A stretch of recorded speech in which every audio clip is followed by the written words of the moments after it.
GrannyHandicap live stream. And I am Dennis Cole, your hostess for the evening. Now we're going to go to the chatting screen. There we go. And we're going to try this again. I'm going to try to share my screen with you. Okay, so we were talking about this document here.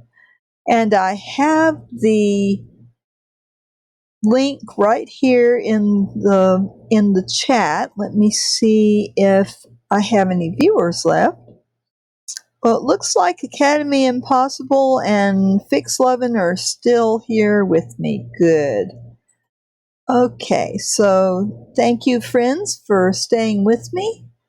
And hopefully we won't have any more encoding problems. I've never had an encoding problem before in 3 months of live streaming. So yeah, it's a little different tonight. Okay, let me go back to the main screen here. So I don't know where to start now because I had technical troubles. I don't know how much you heard of what I was talking about, but the link is in the chat. This is CDC Coping with a Traumatic Event, and I will be also putting this link on Twitter after the live stream. I'll just put all my links, boom, boom, boom, right after the live stream and get in the habit of that so you'll know where to look for any links that you didn't get. Or if you're watching the live stream later, you can go to my Twitter and get the links. So we are talking about PTSD, which, if it's chronic PTSD, it is definitely a disability under most definitions. The Americans with Disabilities Act does, it falls under ADA. So, however, if you have a service dog to help you with PTSD, unless you're a veteran, you're out of luck. You can't take your PTSD dog with you in public places. Now, I think this is ridiculous that you have to be a veteran and go through the VA and have a card to carry your PTSD dog with you into a fast food place or a theater. We have a long way to go on disabilities. We do. Lately, the ADA, it used to be you didn't have to prove anything. When you took your service dog with you into a place of business, you did not have to demonstrate what the dog does for you, because in the case of a service animal that gives you comfort, they don't have to do anything as long as they're well behaved. Now, I will add that caveat that if you're going to train your own service dog, which you're allowed to do under ADA, you cannot bring an ill-behaved dog into a restaurant. No, don't try it. If your dog cannot obey basic commands like sit, stay, down, then you do not need to take that dog with you into a place where he or she might cause a disturbance.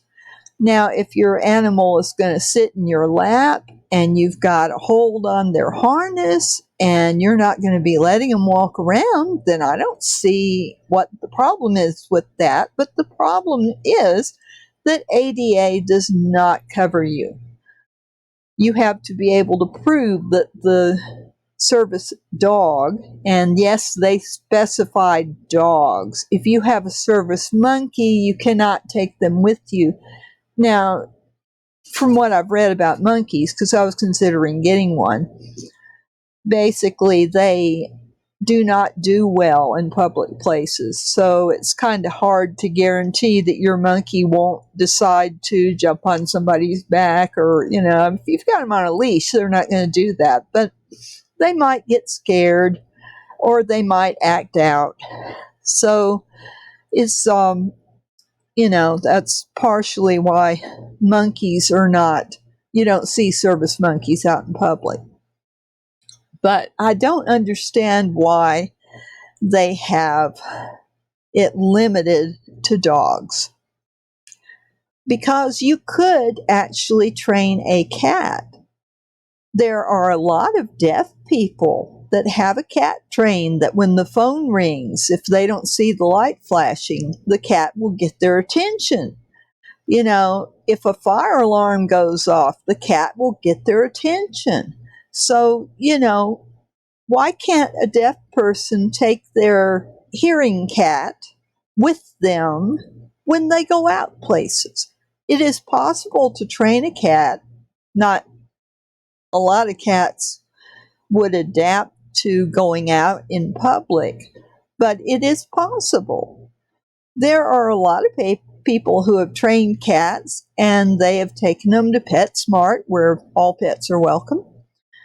So if your animal can behave in public, why can't they come with you? Whether they are a comfort animal, whether they are a hearing cat, or, if your monkey can handle being out in public.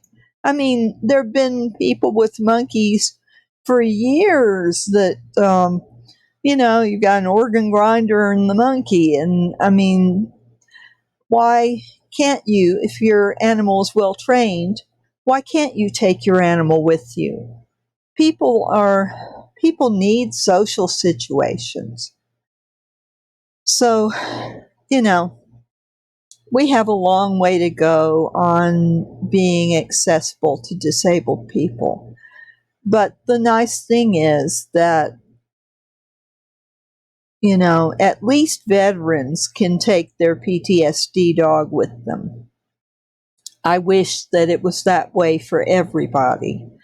But unfortunately, if you have PTSD, unless you're a veteran and have the, that permission, the rest of us cannot take our PTSD animals with us. It's terrible. Now, I personally don't have a PTSD animal.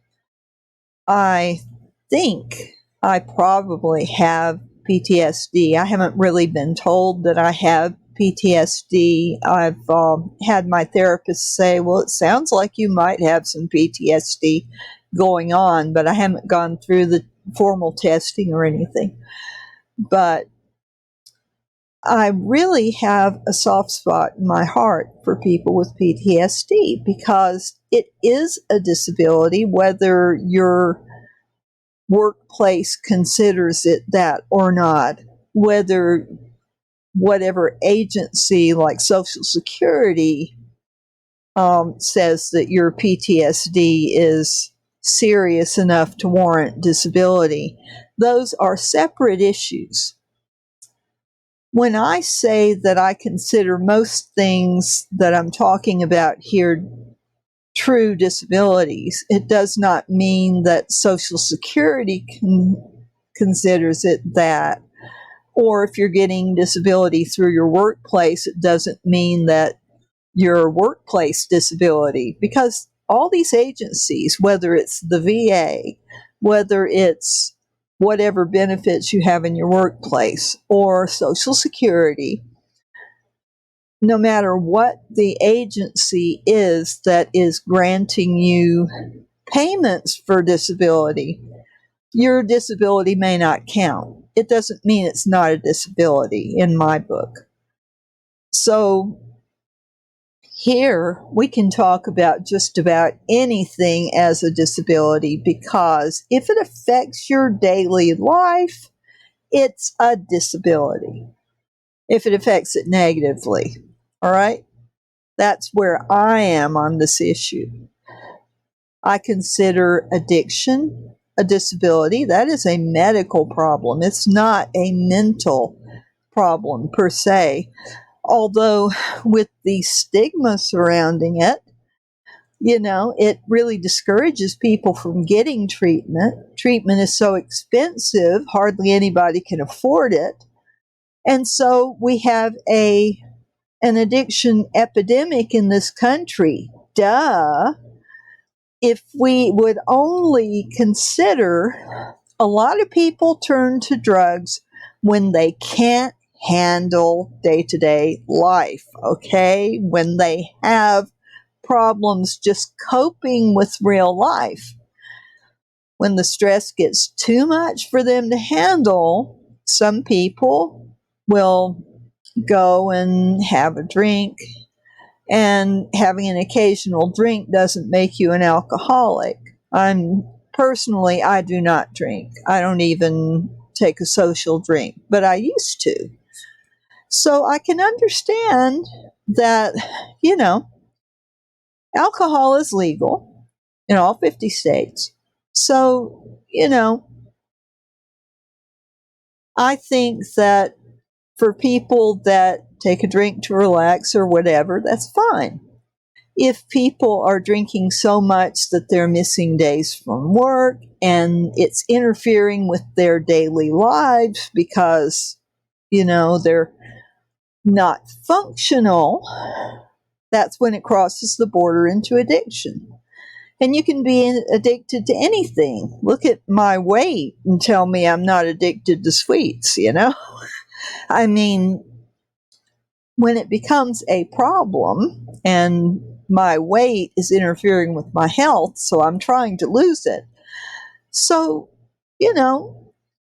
why should we traumatize people over, if you've got so much stress that you start getting anxiety, which is feeling fear without there being something there that is making you feel the fear. So, in other words, if you're terrified of snakes, then that's something that can really hurt you. So that's a legitimate fear. That's something that you see a snake and you have fear, because if you don't know if it's poisonous or not, and you don't know if it's going to come over and bite you or not, yeah, that's a fear and it's got a cause. That snake right there. Or if you're afraid of wasps like I am, that's my major phobia, is wasps. I can't even hold an empty wasp nest without getting the sweaty palms, the shakes, the turning pale. I mean, the whole bit. I am terrified of wasps. If an insect comes around me and I hear that little buzz of the wings that wasps do, I freeze. I'm like, there's a wasp around here. and it's very hard for me to deal with that. So, that's a fear that has a cause that, okay, there's the noise is my trigger, but if I see a wasp, if I see an empty wasp nest, I freak. So, that's a little more than just but I mean, it's a legitimate fear because they can sting you and it hurts. So, even though I don't have an allergic reaction that I have to carry an EpiPen or anything, I'm not allergic to wasp stings. I just am terrified of them. So,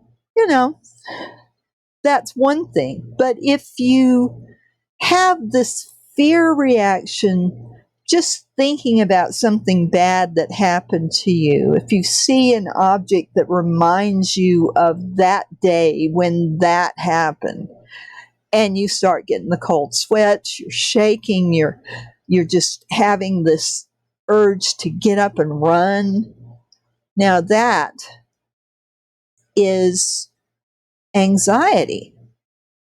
That is an anxiety reaction. Whatever made you feel afraid is not here, but you still feel the emotion. You still feel the tension. You're like fight or flight syndrome. That is one of the things that happens in PTSD. So if you want to understand a loved one with PTSD, just think of the last time you were afraid of something. Some people are afraid of spiders. My daughter is terrified of spiders. she can hardly play video games where she has to fight one, because it's that bad. So my sister's scared of snakes. Everybody is afraid of something. So if you have a relative with PTSD and you're trying to understand, well, why do they freak out? They're just sitting there. There's nothing dangerous around, but they're acting like they're terrified. All right. Think about the last time you were terrified, and then try to understand that that's what they're feeling right now, you know? So I'm trying to promote understanding about this because it is difficult to understand somebody just, all of a sudden breaks out in a cold sweat and they're anxious and maybe angry. And you're trying to understand this, and it's like they're acting like there's something to really be scared of, but I don't see anything. But you got to realize that that's what PTSD does to people. A reminder of something that bad that happened. And it can be anything that they associate with that event. It might be the sight of a gun, if whatever traumatic event involved a gun. When I was teenage, we had a problem with, there was a prison about 10 miles from my house that was supposed to hold, people that hadn't done much of anything. It was supposed to be a low security place. Well, they had murderers and rapists and armed robbers, serious crimes. They had a lot of people like that in there. And they would be good and, follow the rules and everything. But we were right across the street from the garbage dump.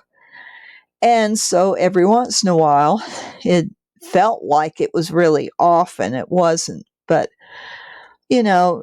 sometimes Mama would pick me up at school, and school was a half mile away, right? So she would go pick me up at my junior high, and we would come home, and in our driveway would be several trucks from the prison security with big German shepherds and a lot of rifles and guns, and it was just terrifying for me as an 11, I was 12. For me at 12 years old, it was very scary to see all these people with guns. I mean, they looked like soldiers going to war, right? And they would say, well, we had an inmate escape, and they escaped here into your woods, and they'd point to those woods. We had 26 acres of pine trees. It was a pine tree farm that our landlord had. And, when you have a wooded area right next to a garbage dump, it's a nice place to hide, right? So we would have to go stay with my sister overnight in town while they dealt with the problem. And my mother and my sister kept loaded guns on the dining room table because we had to protect ourselves.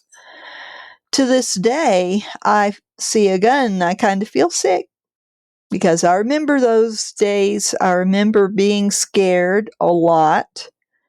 And this trauma went on for a couple of years. We never knew when the guys would be there with the guns and the dogs, and it terrified me. So we never had anybody break in the house. But the trauma of being in that situation, of having that fear, of having loaded guns ready, it was not normal life. And I still feel that fear if I think that somebody is near my window at night, or if I hear a noise. There's that instant high alert, shaking, wondering if they're going to be trying to come in. So, and that wasn't the first time I would ever have that kind of situation in my life either.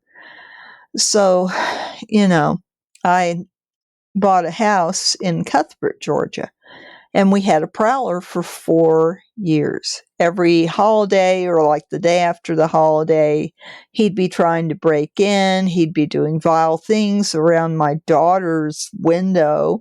I got so scared for her that I asked my ex if she could come and stay with him. And then I was by myself for a whole year, and I was scared to be by myself with that situation. I didn't know, how dangerous he was. He was not only bothering me, but everybody on our street. And all my black neighbors were afraid to call the cops. So I was the only one dialing 911, and they pretty much got out there quickly. I commend the Cuthbert police. They did a good job, but they chased him several times. They couldn't get him. And that fear never goes away. I still feel it. So I can understand PTSD because I've experienced some of the symptoms of PTSD. So, if you've got a relative with PTSD, I ask you, please read up on it. Know a little bit about it and, try to be patient with them because it doesn't go away. If it's bad, it goes on. Mine has gone on for years and years. So, even though I've never been evaluated for it, I think I've got it. But, I have the symptoms. And just talking about this, I'm feeling it. Excuse me. So, let's go back to Twitch here. Hello. Let's switch back and see if anybody is chatting, and they're not so far. So I will go to the next article. Now that we know what, I don't know. Fix Lovin' is still with me. Hi. So let's go look at another article that I have queued up here. I love it now that I can share what I'm looking at with you. It's got to be a lot more interesting. I'm going to look at NIMS post-traumatic stress disorder.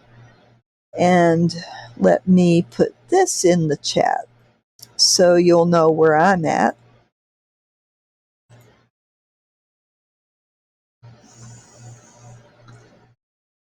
NIM is the National Institute of Mental Health.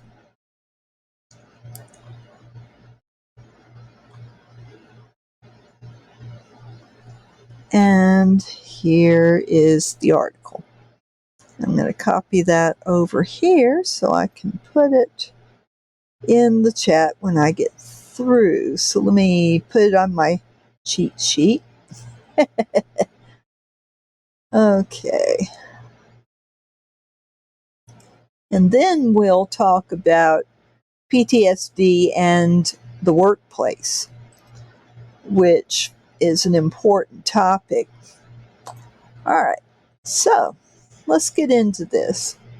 So, this is what the National Institutes of Mental Health have to say about post-traumatic stress disorder. They describe it as a disorder that develops in some people who have experienced a shocking, scary, or dangerous event. And fear is natural. The fight or flight response is a typical reaction. So, most people recover from the initial symptoms naturally. So, you might have PTSD for 1 to 3 months, and then it goes away. So, Those who continue to experience problems might be diagnosed with PTSD, and people who have it may feel stressed or frightened even if they're not in danger. And the vast majority of people with PTSD don't develop chronic PTSD, which is very disabling. And not everyone with PTSD has been through a dangerous event. The sudden unexpected death of a loved one can cause it. So there are other things that can cause PTSD besides something traumatic. You see somebody get killed or something like that. Some people recover within 6 months, while others have symptoms that last much longer. And in some people, the condition becomes chronic. So a psychiatrist or a psychologist can diagnose PTSD. Your medical doctor might suspect it, but he's going to send you to a psychiatrist or a psychologist to evaluate you for PTSD. And while that may sound threatening, basically a psychologist might give you some tests. There are multiple choice things. You just read the question and answer the best way you can. And they can look at those results and they can see patterns in your answers. So they can figure out, if you've got a mental illness issue and what kind it is, and they can test specifically for PTSD, but they can also pick up on anything else that might be going on that may be threatening to some people. But let me tell you, it's nice to know what's wrong with you as somebody who has had unknown diagnoses for years before and the stress that goes with that. I know labels can be bad, but it's really nice to put a name to what's bothering you. So I think that we have to be careful with those diagnoses or labels. We don't want to have them from people who don't know anything about diagnosing. So your friends, unless they're psychologists, probably should not be trying to diagnose you, especially if it's not a doctor-patient relationship.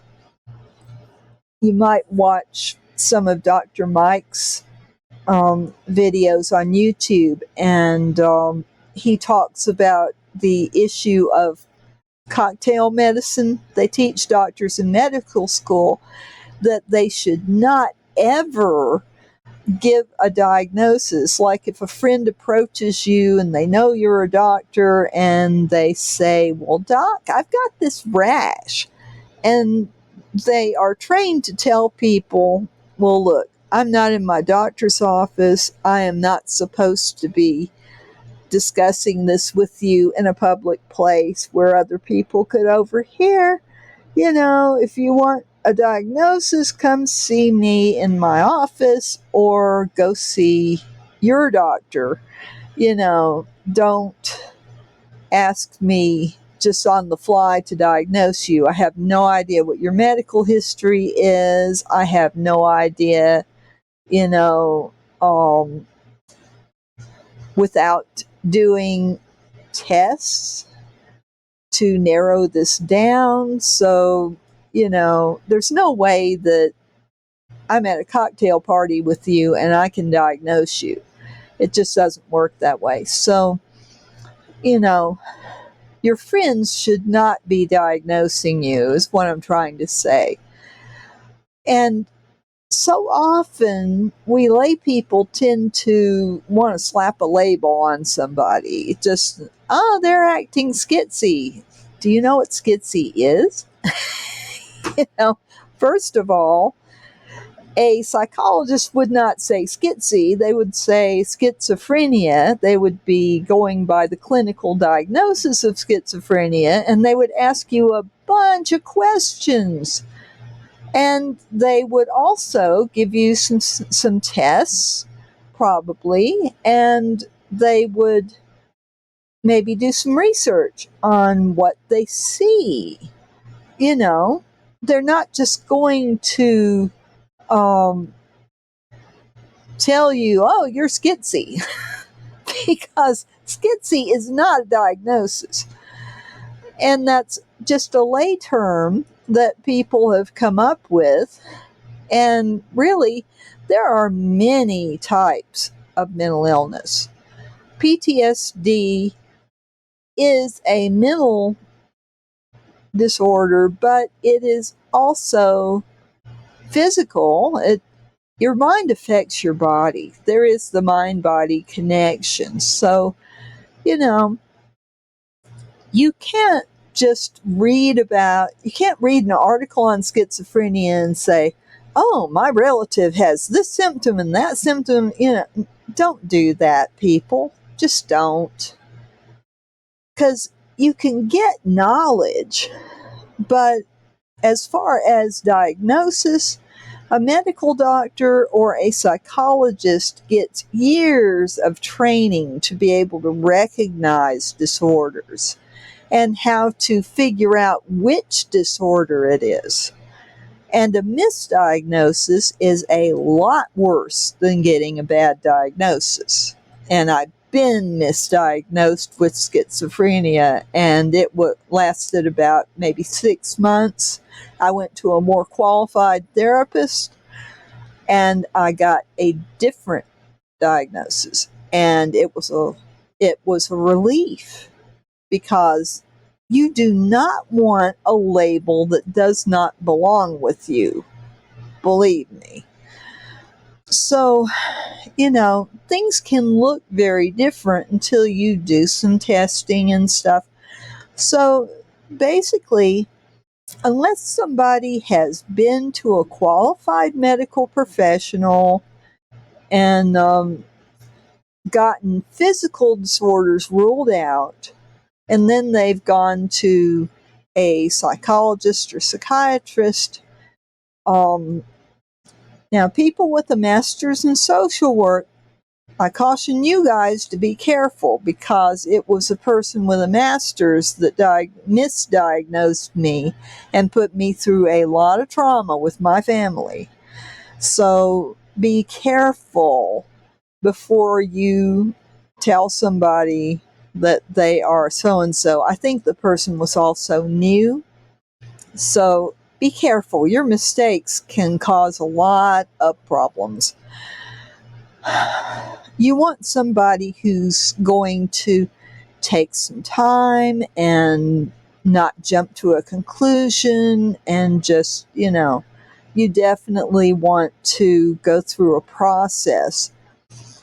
And a professional is going to go through the process if they're good. They're not going to just snap judgment at you. So, and really, a good therapist is going to be a very good listener. And they're going to take a history. They're going to find out about what medical problems you might have, and make sure that if it's something that, I have been told by doctors, you need to go see a therapist. And then I go to the therapist and they say, you need to go back to your medical doctor and make him understand how much pain you're in. Which shocked me, because I thought, well, I'm just crazy. No, I wasn't. So you don't want to jump into a label. You don't want to label yourself. You don't want lay people giving you labels. If this article sounds like you, the first place you should go is make an appointment with your doctor and discuss this, and maybe get a referral to a therapist because there could be physical causes to symptoms like this. So you want to rule out that you're not having a heart attack, you're not having a stroke, you want to make sure that your body is healthy first. and then go to your mental health professional. So, if you've got something odd going on with your body, it's worth checking it out. Now, I realize in this time of medicine being so expensive, it's very hard for a lot of people to be able to afford to go to the doctor. And this is the big tragedy in our country. We think we're saving money by not having universal health care. But what are we doing? We're filling up our prisons. We are having all these homeless people out on the street. Those people have to have cleaning up done in their camps. Where do you think that comes from? Your tax dollars. Why are we not spending our tax dollars to provide physical health care and mental health care to everybody? Let's not worry about whether they're citizens or not, because a lot of those immigrants, they are paying taxes just like you are. They're contributing. So this whole idea about immigrants are evil, we shouldn't have these people at the borders. Well, if we just let them in, we'd have enough workers to have workers at our restaurants and fast food places, right? Because they don't care how much they're getting paid.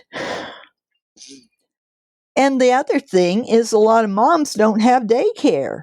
You can't work if you don't have daycare. I'm a woman. I've been through that. And people aren't thinking about that. They're thinking, oh, people are just too lazy to work. No, they're not. If you don't have daycare and you're a woman, you cannot work, period. Your kid has to be taken care of. And you don't want latchkey children. This is a recipe for disaster. We need to have daycare as part of infrastructure because it really is vital. Women make up half of the workforce. And if you don't have good daycare, you cannot do a good job at work. I've been there, I know. So if you're reading these articles and it sounds like the first thing you ought to think about is getting a physical at your doctor's. And if you can't afford that, that's a big problem. It is. You can only learn so much off the internet. I mean, doctors use the internet to research things, yes. But that's not the whole thing about trying to diagnose somebody, because it takes years of experience. It takes years of watching other doctors do it who are training you. And it's a complicated thing. It's not simple. A lot of diseases, disorders, whatever, have a lot of the same symptoms. So trying to weed out what's causing your symptoms in your body is a hard thing. And a doctor has to be a scientist. He has to go through the scientific method and try to figure out, okay, we think it might be this. I'm going to look at all the symptoms that are possible. And I'm going to say, maybe there's a test for this. So I'm going to administer that test, see what the results are. And we're going to rule out things one by one. And, if the doctor told you about all the things he was researching, it would probably scare you to death. So most of the time, he's just going to say a couple of things. Well, it could be this, it could be that, while his mind is going, oh, it could be this, hundreds of things. So, some of them rare and some of them not. But if you got a good doctor and he likes tackling hard problems, which most doctors do, he's going to go through like a bulldog. He's going to go, okay, we're going to look at this, we're going to look at that, we're going to look at this, we're going to look at that, and we're going to rule out a bunch of things. And then we're going to come down to a few things, and then maybe there's one or two more tests that can be the tiebreaker and say, okay, this looks like this. We're not qualified to do that. We're lay people. So don't diagnose your relatives. Don't diagnose yourself. If something sounds like you, don't let the internet convince you that it is. I was watching this funny thing on Dr. Mike's channel. He was looking at some comedy routines, and one of them was I'm Dr. Webb MD. And so this guy's sitting there, and he says, "Oh, it's cancer. That's what I tell everybody, it's cancer." Dr. Mike was explaining that a lot of these symptoms, they try to make these AIs that can diagnose. So on WebMD, there is a symptom checker. If you put all your symptoms into the symptom checker, it might say there's a possibility of cancer, because if you just look at symptoms, symptoms of just about anything can be a symptom of some cancer. It doesn't mean that you have cancer. But without doing medical tests, what can an AI do, right? So you can't diagnose yourself on the internet. And Dr. WebMD is not going to be accurately diagnosing you anytime soon. So,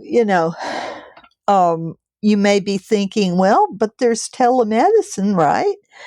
Well, telemedicine can only go so far. If you can take your own blood pressure, if you've got a machine to do that, if you can take your own blood oxygen, and if you can do stuff like that at home and give those stats to your doctor, they can make some assumptions. But eventually, you're going to have to go into the lab and have tests. So going to telemedicine is really hard, because there are things that a doctor can tell about you from watching you walk into the room, from watching your color, there are other things that a doctor is looking at while he's listening to you talk about your symptoms. And he's trying to say, okay, this. He's making a mental list as he's talking to you. Now, he can do some of that telemedicine, but a lot of medicine is hands-on, right? You can't touch your tummy like a doctor would if you've got a stomach complaint and feel what a doctor has been trained to feel for. How firm your belly is can tell a doctor a lot. And,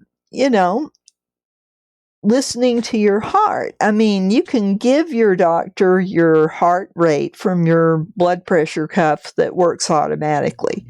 But that doesn't tell the doctor what your heart sounds like, what your lungs sound like. That's part of every exam. And also, if a doctor wants to look in your mouth, your camera is not as good as a doctor's eye. It is nowhere close. So a lot of times, I do book covers for my books, and it drives me nuts that a lot of times, if I send a book to be printed, when I get the cover back, the colors are not the same. You cannot design a book cover on a computer screen and then order a copy of it in print to look at to proof and get the same colors out. And the color of your skin is going to tell a doctor a lot, especially if you touch and how much the skin pales, or, and it doesn't matter if you are a person of color or a white person. there are still subtle differences in skin color that a doctor is trained to look for. Now, yes, a white doctor looking at a black person, they are probably going to make some mistakes. So I see that a lot of people of color want somebody of their race because they're going to be, they're going to maybe get a more accurate diagnosis, but blood tests are going to come back the same no matter what color you are. So there are a lot of things that a doctor can do on a telemedicine visit, but there's a lot of things they can't do. Now, on the other hand, a mental health professional can do telemedicine, and it's great. You don't have to go to the office, and there are tests that they can give you right online. I mean, hey, telemedicine was made for mental health. So I think that since it's so available now, I think every school should have an online service with mental health professionals. So if somebody is having problems, they can talk to a therapist. And this should be federally funded for everybody, teachers included, because we need mental health in the schools. Look at the suicide rates for high schoolers, and you only need to look at that to know there is a lot of mental health problems in schools. So, let's get back to PTSD. So, PTSD, there are things that they look at, signs and symptoms they look at to diagnose PTSD and to diagnose recurring symptoms. So, I'm going to let y'all read through these, but, and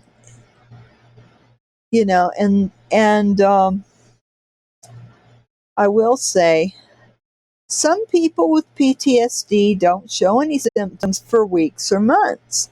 Maybe they don't run into the trigger for their behavior. So that doesn't mean that they don't have it. PTSD is often accompanied by depression, substance abuse, or one or more of the other anxiety disorders. So there is a link to that if you want to know about other anxiety disorders, because there are a lot of them. That's why you need a therapist. Don't slap labels on yourself. That's why mental health needs to be free. I am a firm believer in universal health care. And I think we ought to get health care and we ought to get mental health care and just have a monthly fee that we pay every month. Why can't we do that? They do it in Canada. They do it in the UK. I think in the UK it's truly free. But, why can't we have that? We are the only industrialized country in the world that does not have universal health care. I believe universal health care is a human right. All humans, whether they're citizens or not, all humans, because there is a cost. If somebody's not a citizen and they die, we still have to bury them. If we can prevent them from dying, they can work and contribute to our society. Why are we so willing to demonize immigrants? They're often some of the hardest workers there are. There are so many immigrants who have ended up with large corporations. Look at Jeff Bezos. Look at the a lot of big companies like that. They've got people who were immigrants and they've got brilliant minds. They have contributed to our life. Why can't we just let them in? Immigrants are like 16% of the population. And I was listening to a podcast this morning that they were talking about this, and the gentleman speaking was very articulate, and he was very knowledgeable, and he was talking about that most people that he talks to say, oh, immigrants are like 60% of the population, they're taking over. The percentage of immigrants since the 60s has gone up from about 5% to 16%. Now, that's not a great increase. It's like tripled, but more people are seeing immigrants now because there are more of them to see. But it doesn't mean that immigrants are taking over the country. And in fact, we should quit seeing them as a liability and see them as the asset they are. Because our workforce is aging. We don't have enough children being born to grow up and work. So what are we going to do? We need immigrants. We need immigrants to come in and work. And as a matter of fact, a lot of immigrants turn out to be entrepreneurs, and they create jobs instead of taking them. So we shouldn't be worried about our jobs being taken over by robots, taken over by immigrants. Really? What we need to be worried about is, are we going to have enough workers to make our economy roll? You know? We all need to work together. America has always been a place welcoming new immigrants, and they help make our country great. We have the most diverse population of almost any country in the world. We should see that as an asset, not a liability, because it's not a liability. All these immigrants who are coming to our country are persecution in their home country, and they're afraid of dying, so they risk death to come to the United States. It's not an easy journey to get there.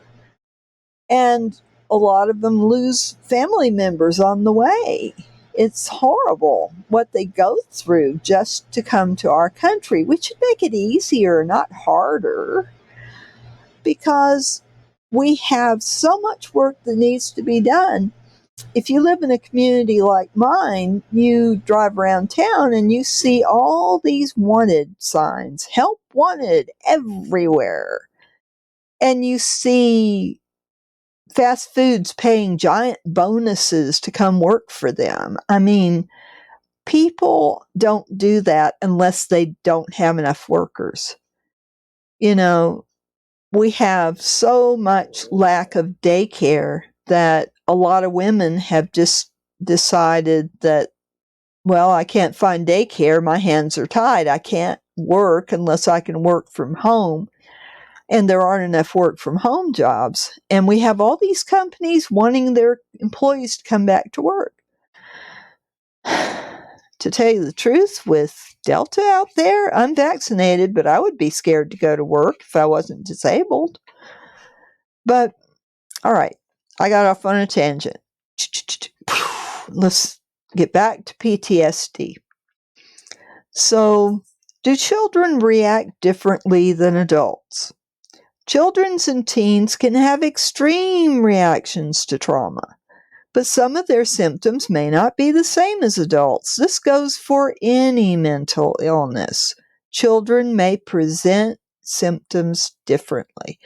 So that's another reason you really need, if your child is having major problems of any kind with daily life, you should consider therapy. But check out the medical first, then worry about the mental health. But if, your doctor can say, well, I can't find anything wrong with them, but maybe you should go to a mental health professional of your choice. So, symptoms sometimes seen in very young children, less than 6 years old. wetting the bed after having learned to use the toilet, forgetting how or being unable to talk, acting out the scary event during playtime, being unusually clingy with a parent or other adult. Now, after my divorce, I saw these symptoms in my younger daughter. So she probably, I say probably, had PTSD, but I did get her checked out by a therapist, and that wasn't one of the things that we talked about. But I think that PTSD is more, people are more aware of it now. This was in the 90s. And, there is a document that the American Psychological Association puts out for therapists to use to diagnose. And this is gone through every few years and changed in some ways. So the basic things about it may not change, but they may find out that there are more symptoms or less because people of every decade, there's going to be, more people are having trouble with this, and less people are having trouble with that. That used to be a big problem. So, you can also see what progress the psychological community has made in treating clients. So, the diagnostic stuff can change. So, if you had the same thing as a child, it might have changed between the time of you being a child and growing up. There may be some things that are different. When I was a little kid, they diagnosed me with minimal brain dysfunction. Oh, that sounds horrible, doesn't it? Now they call it attention disorder and hyperactivity disorder. So ADHD. I still call it ADD because it's habit, but basically, I don't have hyperactivity. I do have the short attention span, and I've been that way since I was 7 years old when I was diagnosed after a brain injury. So, the labels themselves may change to, I think it's a lot easier to tell something you have attention deficit disorder than to say, I have minimal brain dysfunction. That sounds like, oh, you're not functional at all, are you? Furthest from the truth. People with ADD often become entrepreneurs and have successful businesses. So, there are advantages to attention deficit disorder. But back to PTSD. Anyone can develop PTSD at any age. This includes war veterans, children, and people who have been through a physical or sexual assault, abuse, accident, disaster, or other serious events. According to the National Center for PTSD, and there's a link to that in this article, about 7 or 8 out of every 100 people will experience PTSD at some point in their lives. Women are more likely to develop it than men, and genes may make some people more likely to develop PTSD than others. Not everyone with PTSD has been through a dangerous event. Some people develop it after a friend or family member experiences danger or harm, or if you experience the sudden, unexpected death of a loved one. That can also lead to PTSD. My mother died of pneumonia at 59, and it was really a shock because she was young, but pneumonia killed her. So, things can happen. Why do some people develop PTSD and other people don't? Not everyone who lives through a dangerous event develops PTSD. In fact, most people will not develop it, so that's good news. But many factors play a part in whether a person develops it. So, some factors that increase the risk is living through dangerous events and traumas, and boy, my life is full of that. Getting hurt, and I've had, I had a concussion at 9. I was in ICU for 2 days. There's no record of it though, because thank you, Georgia, they decided to get rid of a law that said that medical records had to be kept for 72 years. So when I applied for disability, I could find no record of that hospitalization, which is stupid. Okay, seeing another person hurt or seeing a dead body, that can be very traumatic, especially with all the horror movies around. Dead people aren't really that traumatic. It's how you think about it, you know. I've been to several funerals in my life, and the bodies of my loved ones were not that scary to me.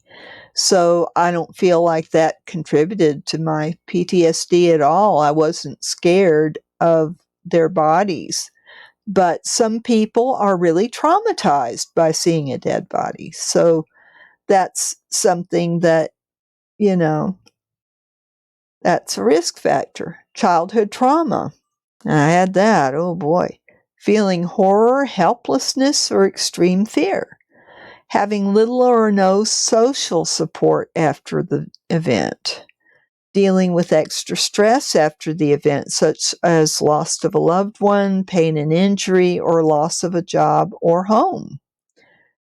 You know, if somebody loses their home and all their stuff in a fire, that can be really traumatic, because it's like your life is gone. All those reminders of people who passed away and all those reminders of what your kids did when they were growing up, all that gone. That's major trauma. So, you know,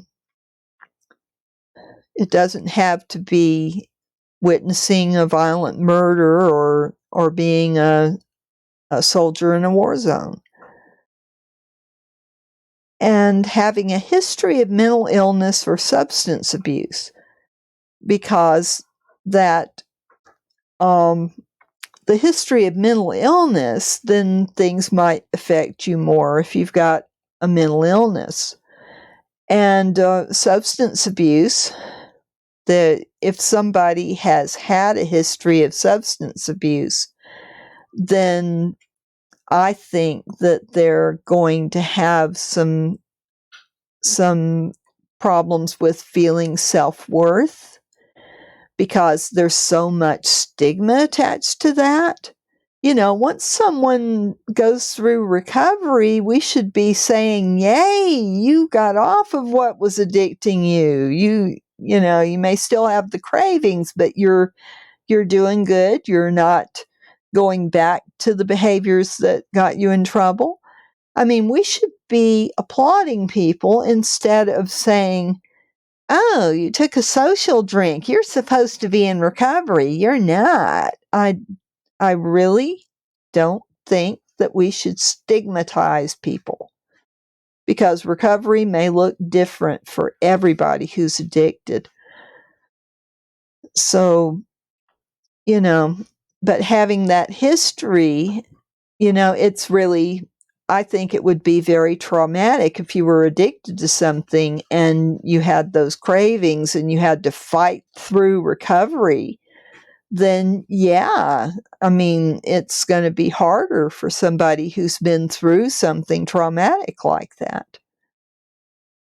So, some factors that may promote recovery after trauma include seeking out support from other people, such as friends and family, finding a support group, learning to feel good about one's own actions in the face of danger. You know, how did you face your danger? And, you know, you should forgive yourself if you were weak, but you should also applaud yourself. Hey, I got through that. I got through it. I survived. So, you know, Having a positive coping strategy or a way of getting through the bad event and learning from it. Yeah, because if you survive something, if it's like a natural disaster, keeping a clear head and being able to get through that situation alive is, you should really be, saying, well, wow, I didn't know I could do that. So, if you have some way of getting through it and then learning from it, saying, well, I was in a bad situation and I found out how I would react to that kind of situation. It can be a journey of self-discovery, because maybe you thought that you would panic and maybe you kept a clear head, or maybe you panicked, but maybe you stopped yourself in the middle of your panic and said, I've got to get out of this. There was a reason why you survived. So, the way you coped with it can, just having a positive coping strategy, don't fall victim to survivor's guilt. If it was a big thing and maybe some people died or someone else died and you didn't, you should not feel guilty. It's not your decision who lives or dies. And the fact that you survive is nothing to be guilty about. It's good that you survived it. So you need to try to get something positive from that. One thing that I have that's positive that comes from a lot of my traumas is that I can recognize trauma a lot sooner from someone talking about something than somebody who hasn't been through trauma. So it's like I have this kindred spirit kind of thing going on, because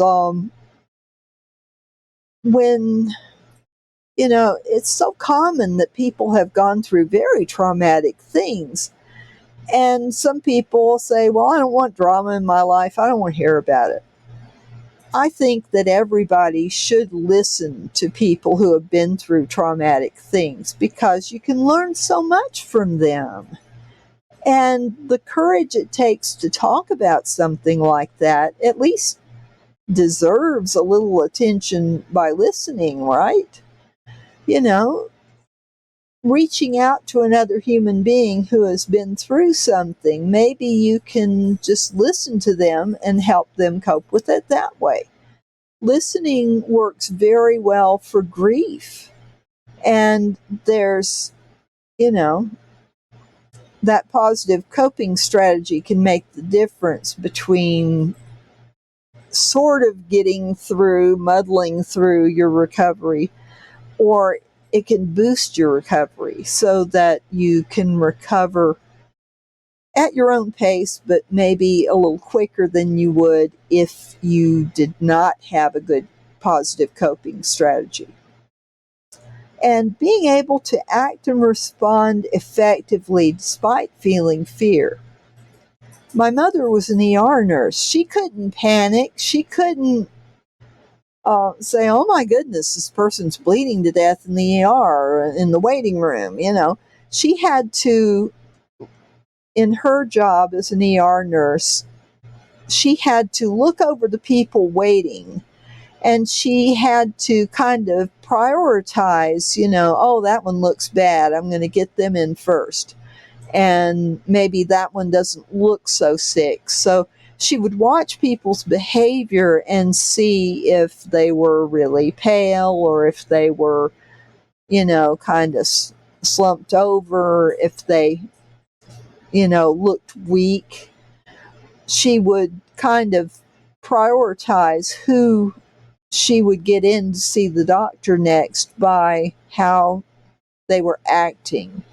And there were clues as to, okay, this is a serious illness. This is not too bad. This can wait a few minutes. So, yeah,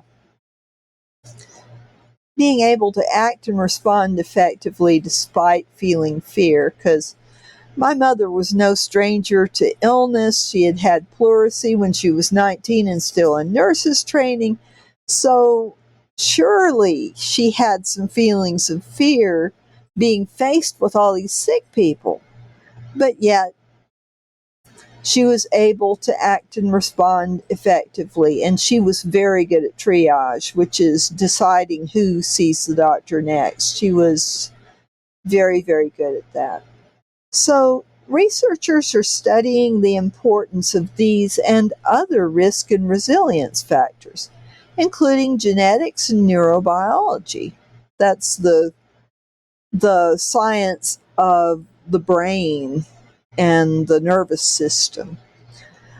With more research, someday it may be possible to predict who is likely to develop PTSD and maybe prevent it. Wouldn't that be cool? Because there's so many people that suffer with it, and it's a serious thing. It's not all in their heads. It is really threatening to the lifestyle, you know? So, treatments and therapies. There are medications that can help. There is talk therapy or both. A lot of conditions in mental health need medications. It's not necessarily that you're trying to cure the problem with medicine, but in a lot of cases, you can minimize some of the symptoms while you talk through it. So that's why seeing a therapist and being on meds is very helpful. The medicine helps the symptoms, then allowing the person to be able to think better and talk about their problems to the therapist. So the medicine and the talk therapy combined work together to help the person cope with the illness. And everyone's different.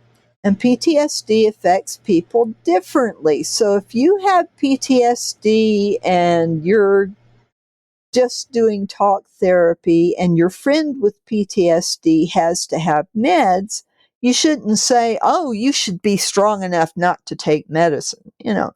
You are not your friend. So be a friend and don't tell them that just because your experience was different, that their experience should look like yours. That's all I'm saying. So if people are going through an ongoing trauma, such as being in an abusive relationship, and I just went through that a couple of years ago.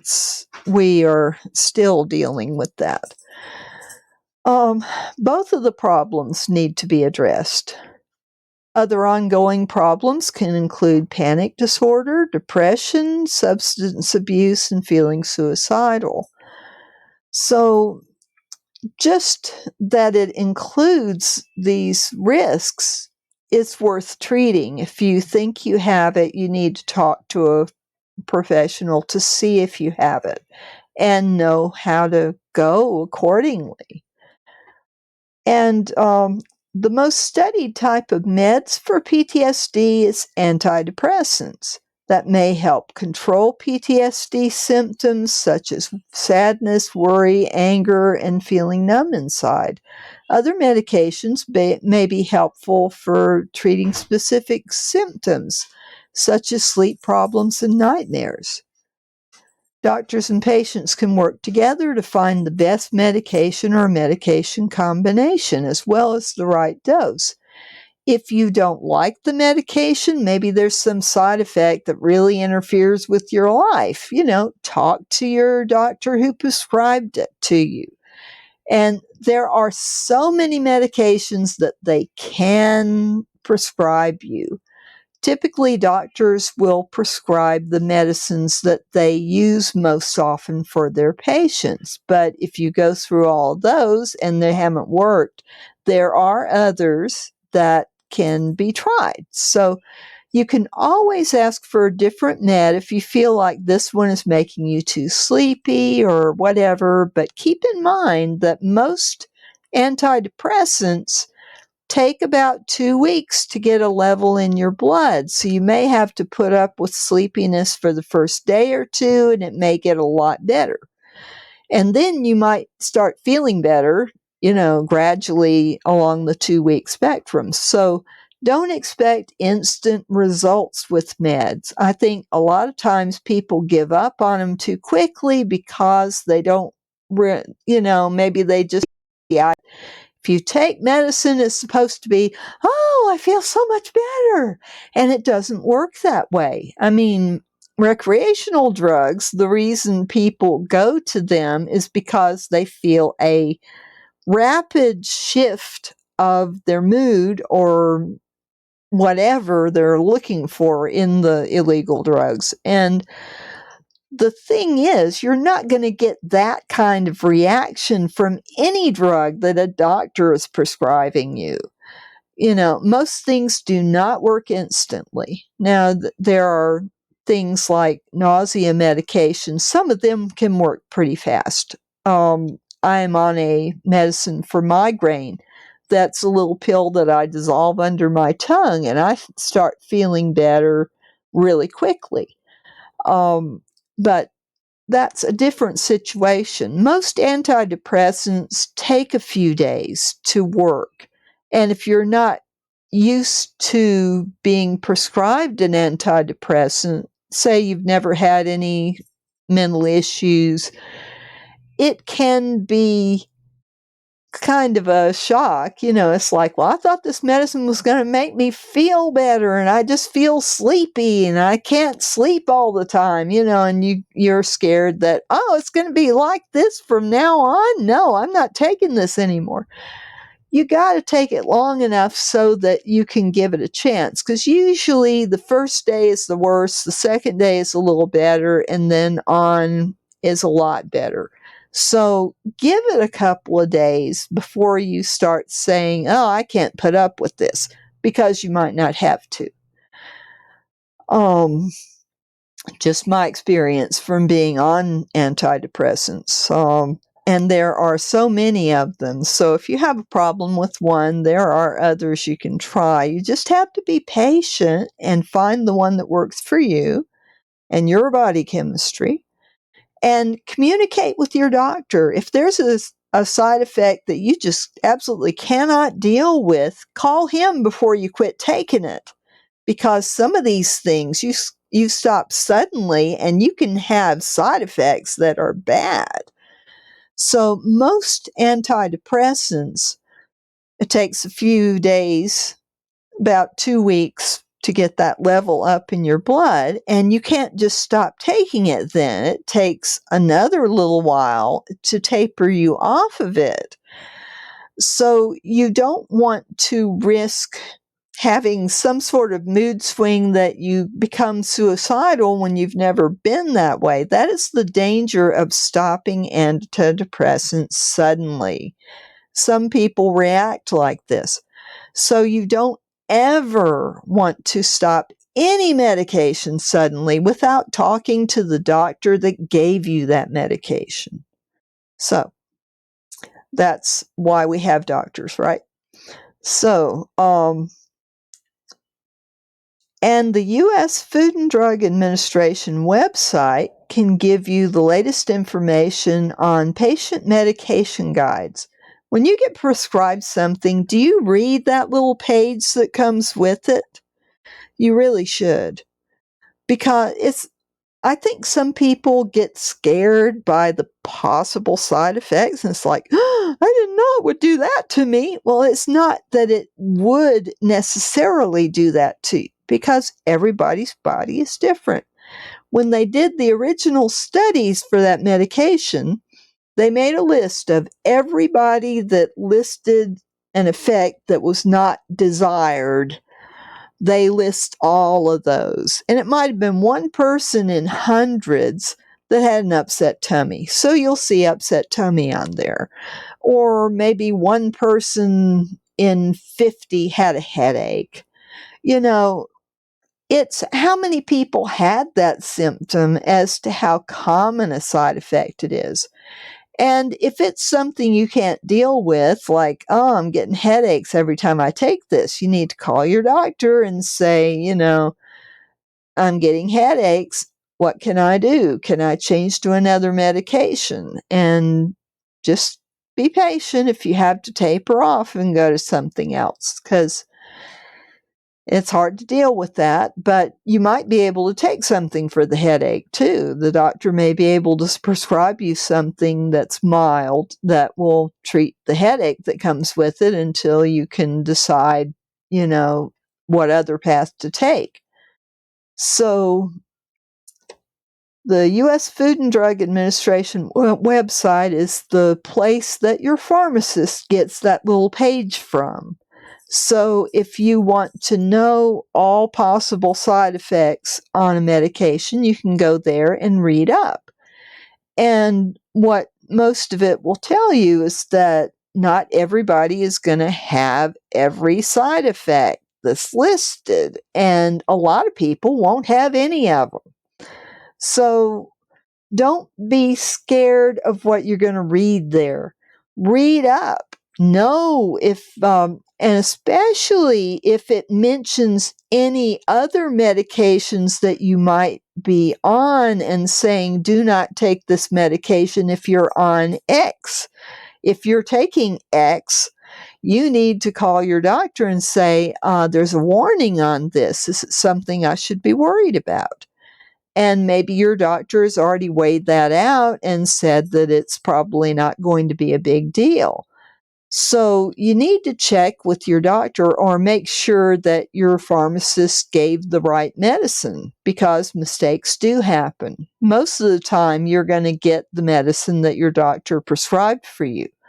But if you have a similar name to another patient at the pharmacy, it has happened that prescriptions have gotten mixed up. So be sure that what you get from the pharmacy is what your doctor said he was giving you.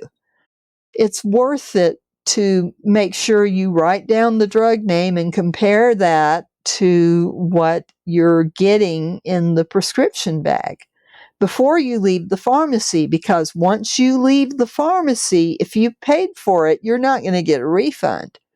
That's law.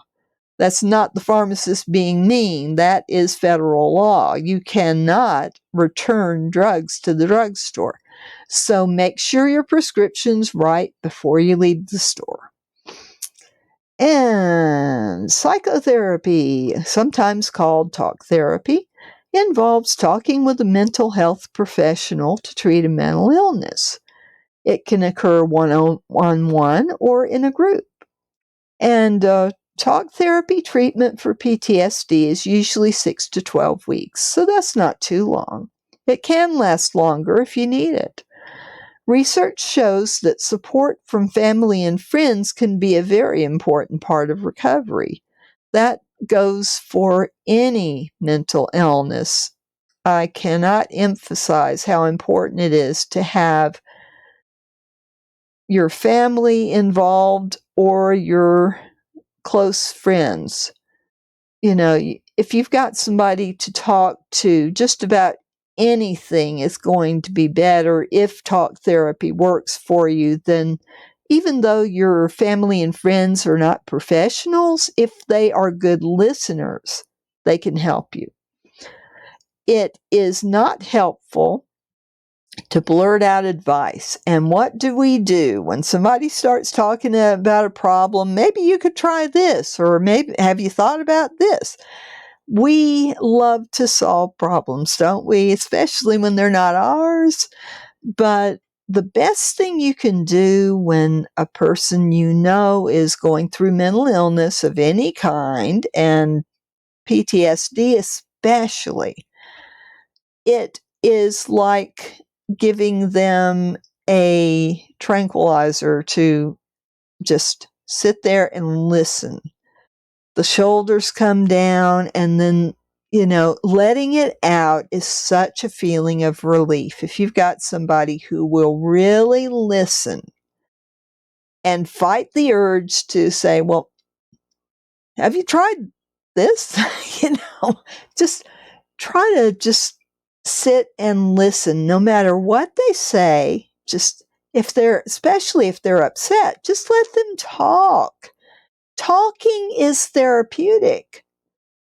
This is one of the most underrated acts of human kindness, is just listening. And sometimes you have to be really strong to listen, because if they're angry and maybe they're attacking you, it takes a lot of strength and fortitude to bear with them through that.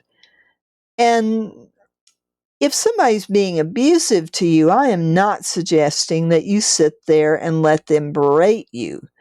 But if you know they've got something wrong with them, like post-traumatic stress disorder, as long as they're, they can be upset, but if they're attacking you, then it's time to end the encounter, right? It's time to say, why don't I come back later when you're not so angry? And give them a little time to work out that anger by themselves. Then come back. That's the important part that takes the strength.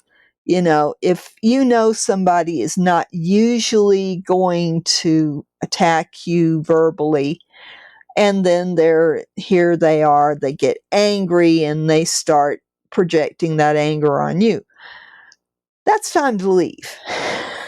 I'm not suggesting that you sit there and endure abuse.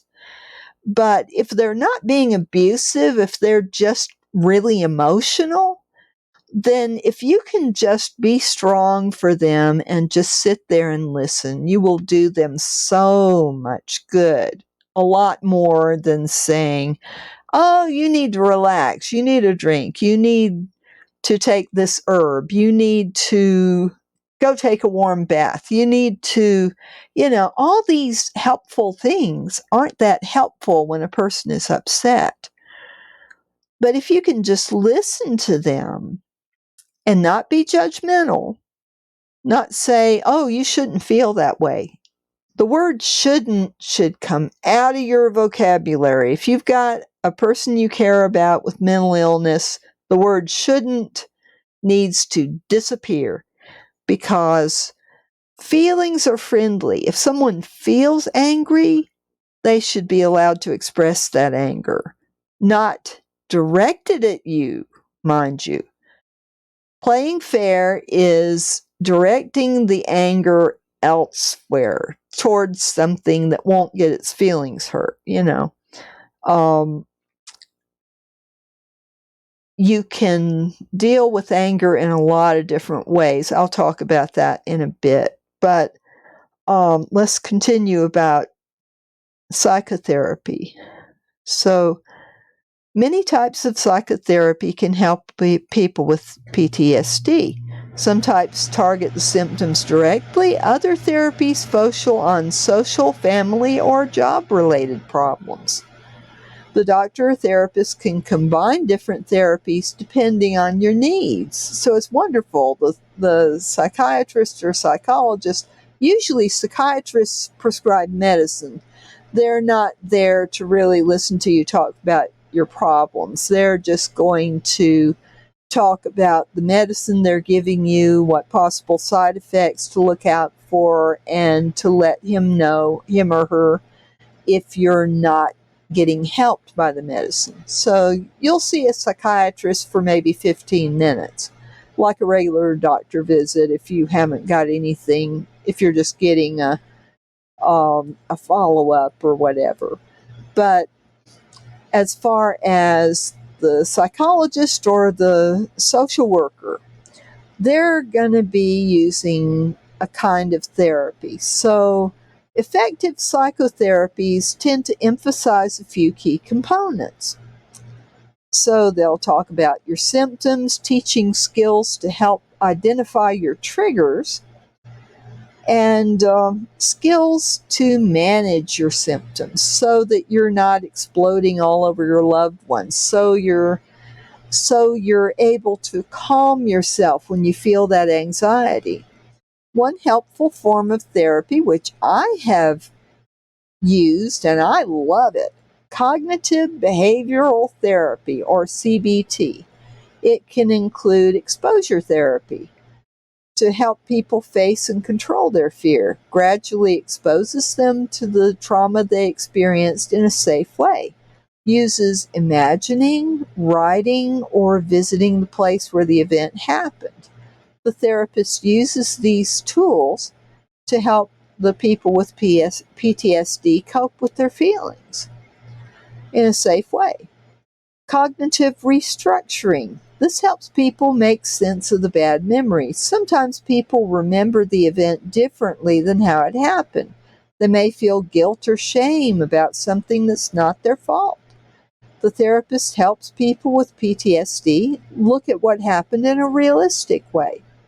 So, there's other types of treatment that can help too. So you need to talk about all your treatment options, just like you would with your medical doctor. What options are available, what do you think is good for me, and then you tell them what you think is good for you. And you come to, it's a team thing, right? It's not just somebody telling you, okay, you do this, this, and this, and you'll feel fine. No, it does not work that way. But you work together with your therapist to figure out, okay, what are we going to try? And we try this, and we try that, and then you give feedback. How'd that work out for you? Did it help you? And if it did, do more of it. If it didn't, we've got other tools in the toolbox we can try to help you feel better. So, but nobody should be making just carpet promises. Oh, do this, this, and this, and you will feel like a new person. No. Most mental illness is not that way. There are, if you've got short-term PTSD, you can probably work through it and be fine afterwards. And you may still feel, sad about the event or anxious at times, but it's not going to interfere with your life. But that's some of the time. Some of the time it goes on and it takes a little more to try to live with it.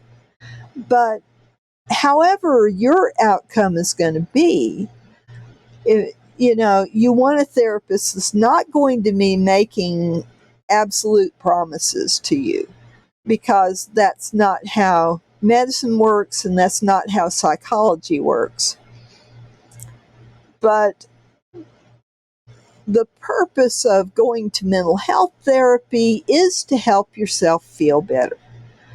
And there are many, many things in the toolbox that you can try together. It's a journey of self-discovery, and you can get to a much better place.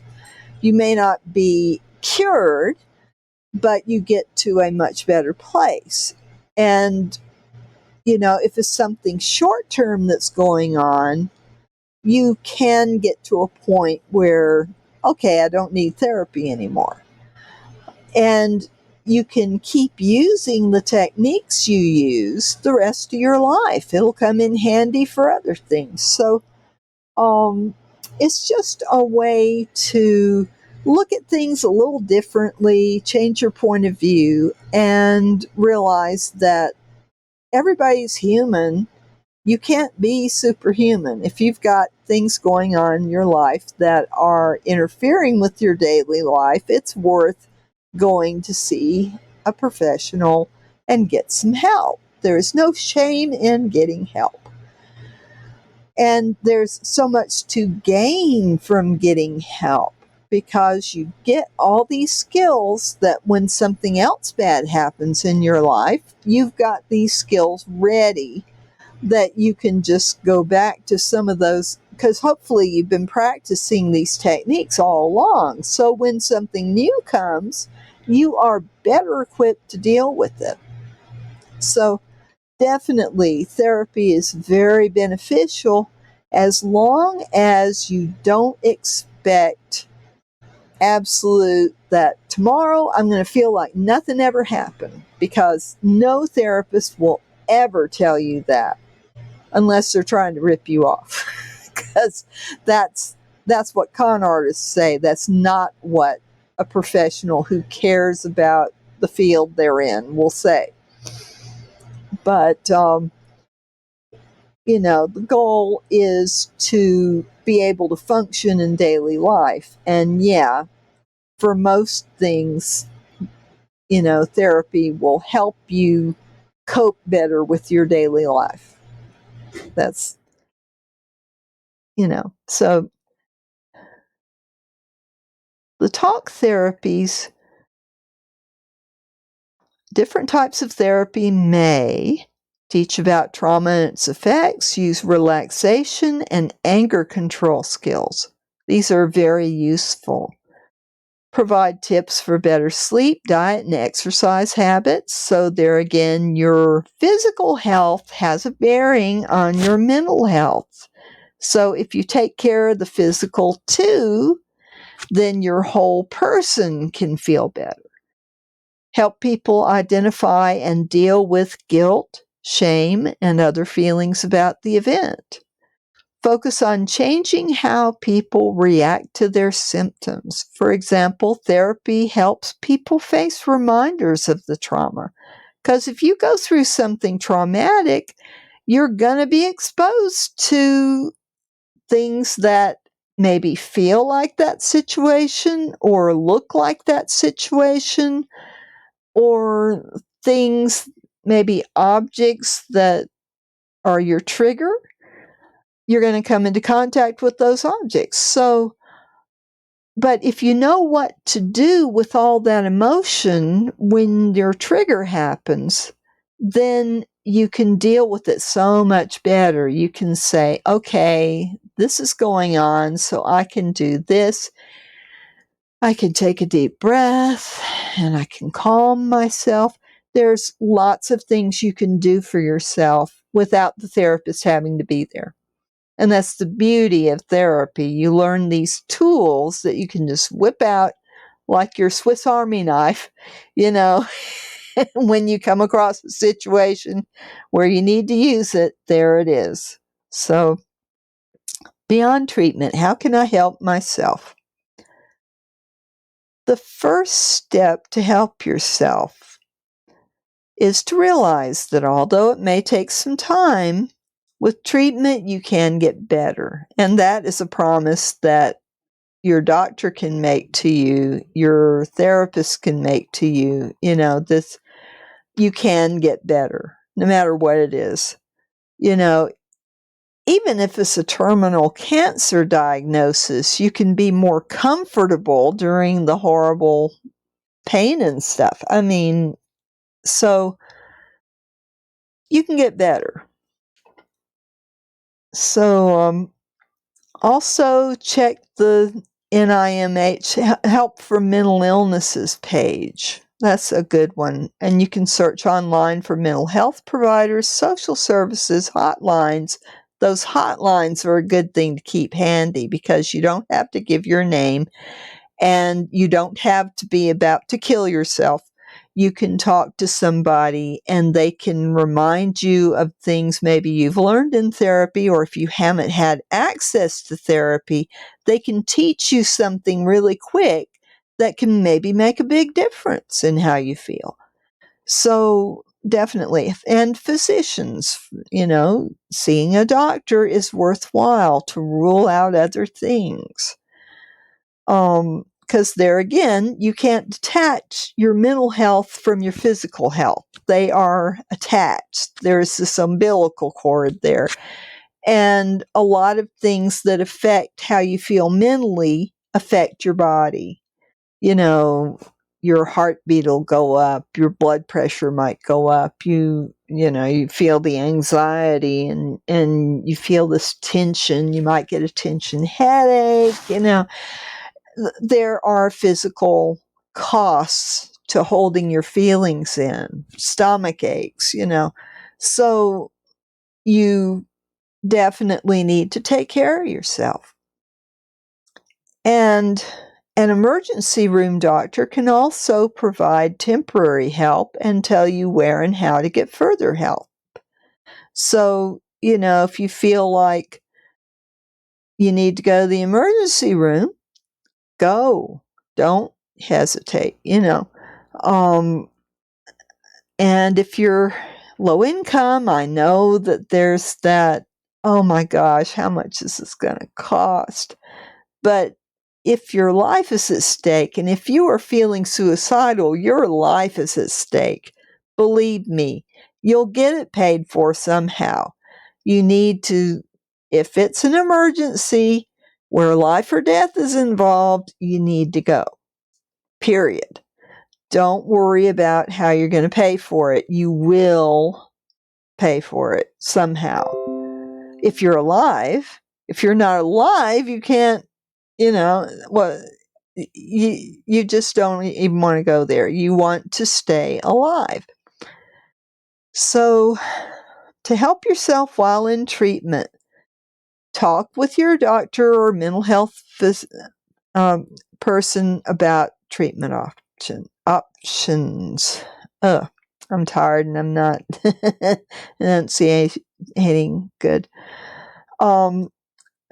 Do some mild physical activity or exercise to help reduce stress. That works pretty well.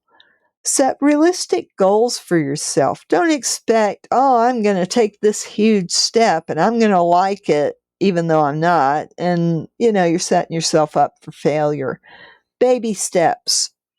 Break a task down into little steps that you can handle. And if the little steps are not handleable, break them even further down. That's the key to getting through a time when emotions are high. You gotta break it down to little steps that your mind can handle. So, and that's the next one. I just explained it. Break up large tasks into small ones, set some priorities. There's a lot of things that you can put off if you're going through a crisis. Do what you can as you can. Listen to yourself. Be kind to yourself. But try not to get paralyzed with it. Do some little positive action so that you can feel like you're accomplishing something, but at the same time, give yourself a lot of slack. If you're having a big crisis, now is not the time to say, well, I gotta clean my room. I gotta wash all those dishes and how am I gonna, no, just give yourself a break. Do the bare minimum while you're in a crisis. And try to spend time with other people and confide in a trusted friend or relative. Tell others about things that may trigger you. This is important. If there are certain things that you can identify that are your triggers, if seeing a gun triggers you, then maybe you could convince your friend to not pull out any guns while you're there. Simple thing, easy thing. If it's an animal that you react to or whatever it is, try to set yourself up so that you won't have to be exposed to the trigger without some warning.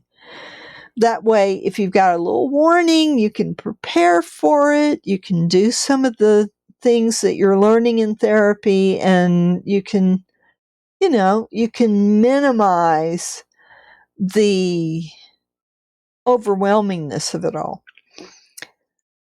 So, expect your symptoms to improve gradually, not immediately. You have not failed if you can't just tell yourself to feel better. That doesn't work that way. Emotions are very resistant to our pleas to, oh, don't feel angry. Come on, self. You can't blow up now. No, it does not work that way. What you need to do is do some things to take care of yourself and try to let things out gradually so they don't build up. But when huge emotional upheavals come suddenly, that's not the time to just deny it and say, oh, I just got to be strong enough to not let this happen. It's not a matter of strength, willpower, or self-control or whatever. Expect gradual improvement. And you need to learn the skills to kind of rein in your emotions and find other outlets for them. If you're about to explode, you've got to have a pressure valve over here somewhere that you can open. You can't expect to just hold it in. That does not work that way. That's why dams burst. That's why boilers explode. You've got to have a way to let off the steam, right? So give yourself time to learn these techniques. And it's not something that you should just know. That's a lot of people don't go to a psychologist or a therapist because they think, well, I should know how to control my emotions. I've had them all my life. Well, that doesn't make you an expert.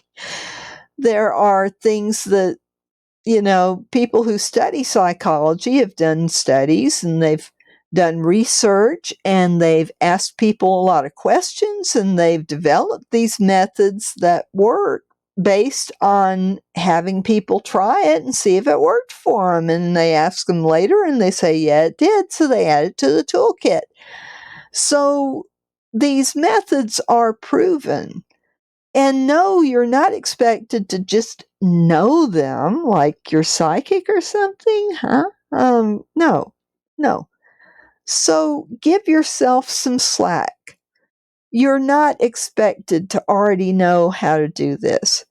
And these techniques that you can go through with the therapist and learn will help you to let off the steam so it's not a blow up. You just need to give yourself a little slack. And identify and seek out comforting situations, places, and people. Identify the people that you can trust with your feelings, who's not going to tell you, oh, John, you need to suck it up. Really? No. You don't want anybody telling you that, oh, you should be strong enough, you did this, and this, you ought to be able to handle that. Well, everybody has their breaking point. Everybody. So you want to seek out friends who will listen to you without judging you and without saying things that you really didn't want to hear anyway. If you've just lost a baby, you do not want to hear, oh, you can have another baby. Is it going to be like the same one that I carried and loved for however long I knew I was pregnant? No, of course not. Are two children in the same family exactly alike?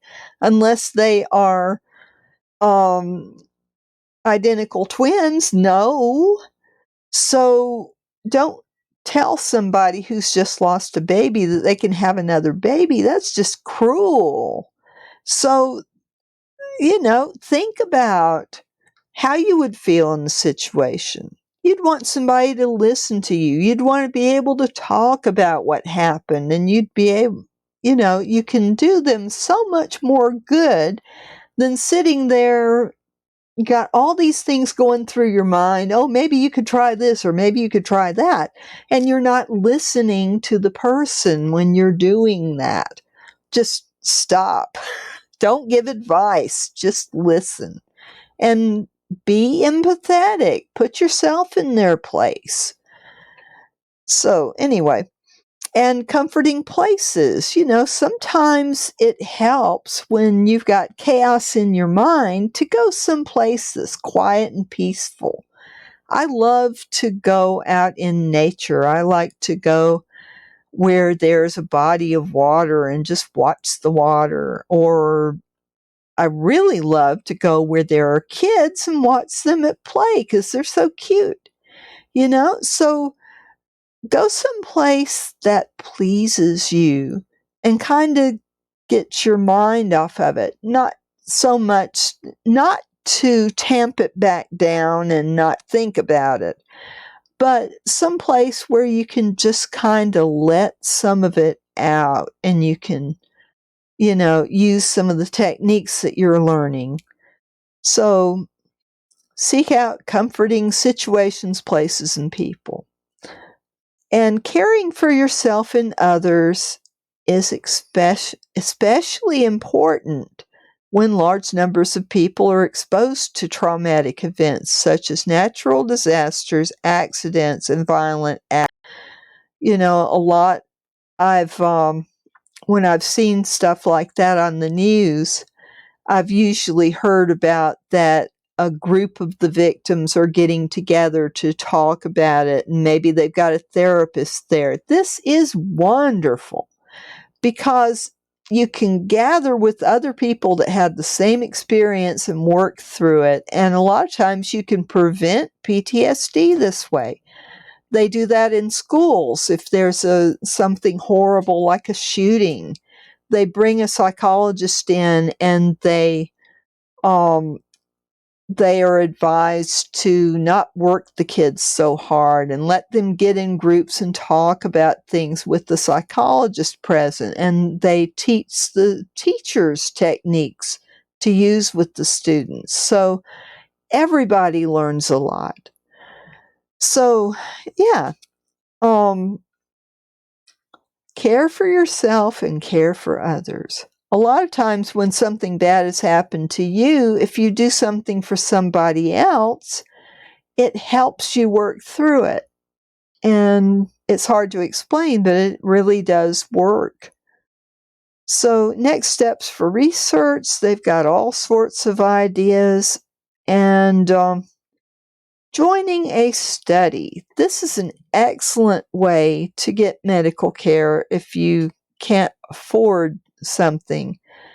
A lot of times, if you join a clinical study, they want some proof that you've got the condition. But if you are looking for a new treatment to any kind of illness that you've got, a lot of times it's nice to join a study. You may not get whatever medication or treatment they are doing, so don't go in with the expectation that, oh, I'm going to sign up, I'm going to get free medical care, and they're going to give me whatever medication they're testing. Don't go in with that expectation. Clinical studies always have a control group that does not get the intervention, whatever the intervention is. So, no, you are not 100% guaranteed to get that treatment. What you can expect is that you have a chance at getting that treatment. And even if you don't get the treatment, they're still going to look at your health. So, there again, it's not like going to a doctor and getting that kind of attention. It's more like, they'll maybe take your vitals or something, and if they notice anything going on, they will tell you about it and tell you to go see a doctor or whatever. But joining a study is a good way to contribute to the science, and it can also be very helpful. I was a member of a very large clinical study that was studying fibromyalgia and the medicine that is now called Lyrica. It was available in Canada, but not in the United States. I was one of 30,000 people who participated in that study, and I really enjoyed being able to do that. And for a while, Lyrica worked very well for me. So I discovered a new medication, and I was in the group that got the real medicine. But it was an interesting experience, and I got paid for it. So, that's a good thing. So, the NIMH clinical trials webpage and clinicaltrials.gov are two very good sites you can go on to find out about clinical trials. So, and here's free brochures and shareable resources and a bunch of other sources. So, let me come back. I've been away from my chat for a while. I thought I had the page set up so I would see chat, but apparently I don't. So, I didn't put that there. That's what I've been going through. So, let me see if I have any new visitors. Oh, Academy of Impossible's back. Hi! And Fix Lovin' is still there. Yay! Good to have you with me. And if you have any questions, type them in the chat. Otherwise, I'll just keep going. I have one more article. Oh, you know what? It's 10 o'clock already, and I haven't even hardly gotten started on this. But we've talked a lot about PTSD and what it is, and I had technical problems. So let me give all the links again. So let me go to my little cheat sheet, and I'm going to put them in again. And this third one is one that I really wanted to talk about tonight.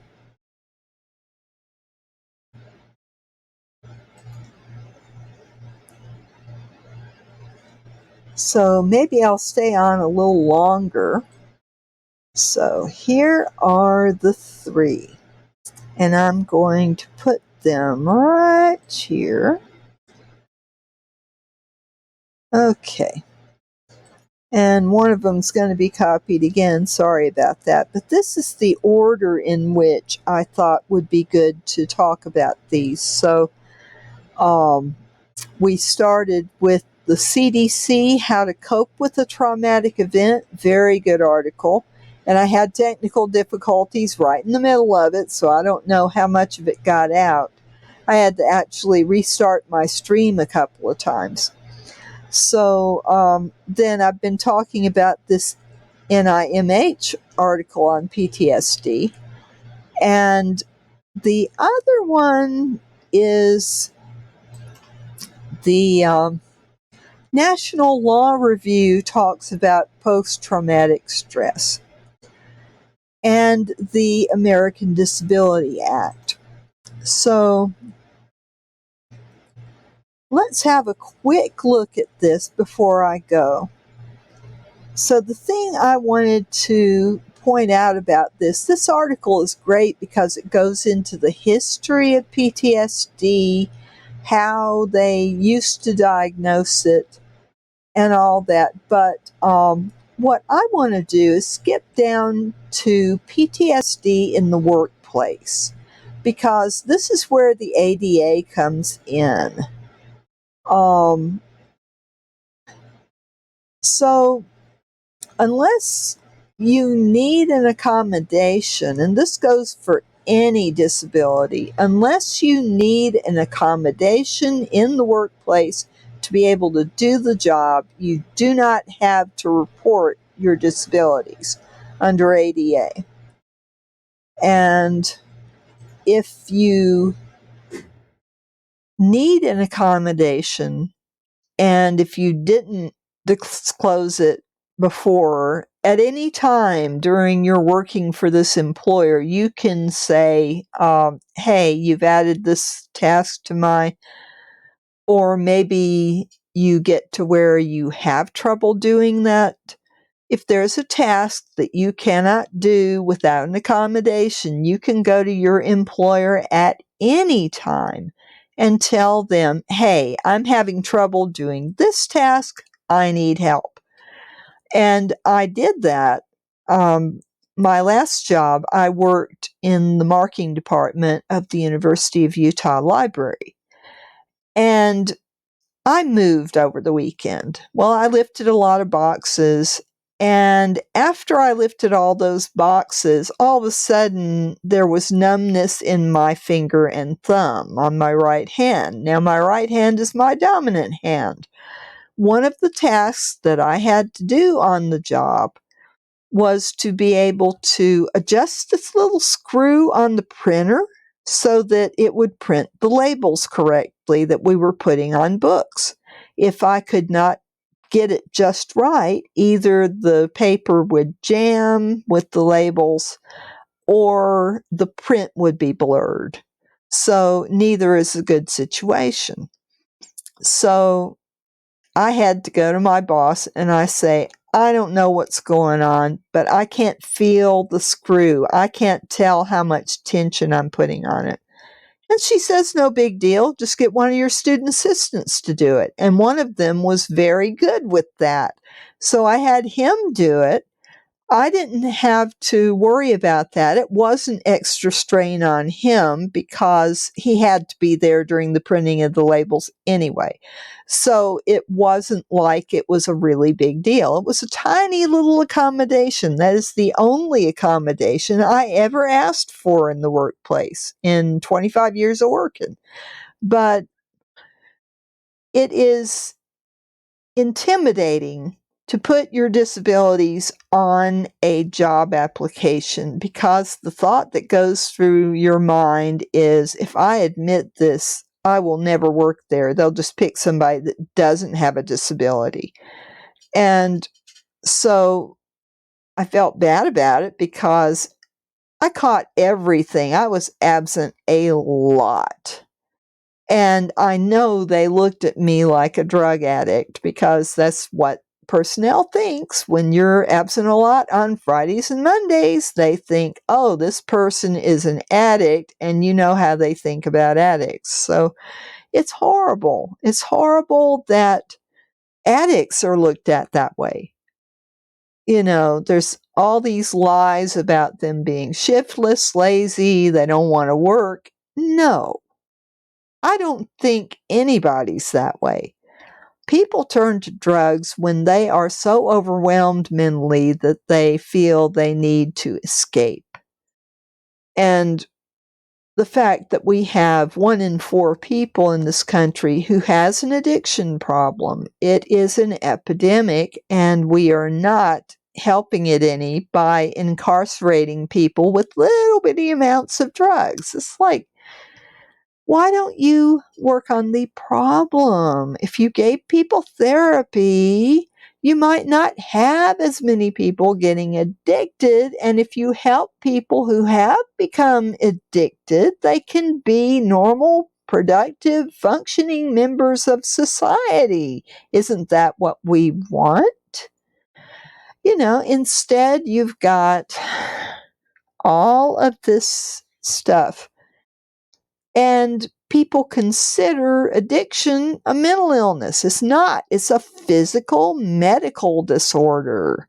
So, you know, they say, well, it was their choice to take the first drink or the first hit or whatever. Well, it may be true that they chose to do that, but there is a genetic problem that somebody might not be aware of.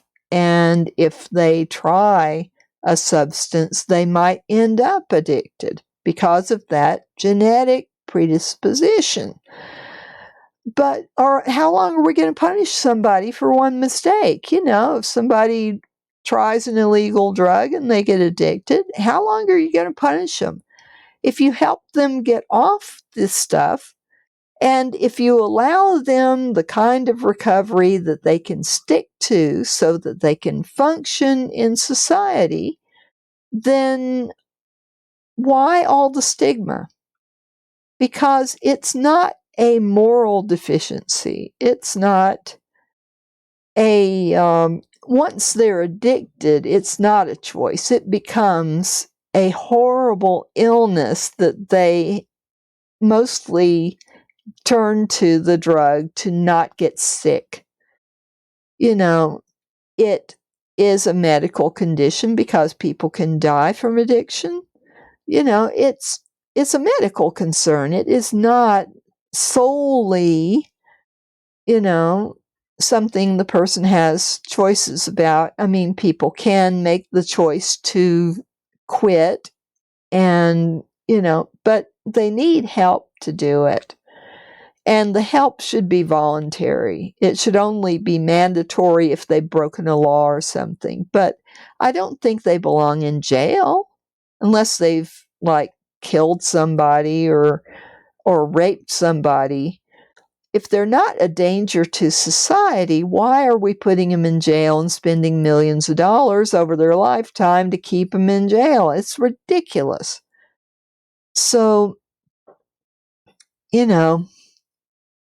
back to PTSD. So, a lot of people with PTSD might be seen as drug addicts because they are missing a lot of time from work. And anybody that has absenteeism will get that stigma on top of everything else.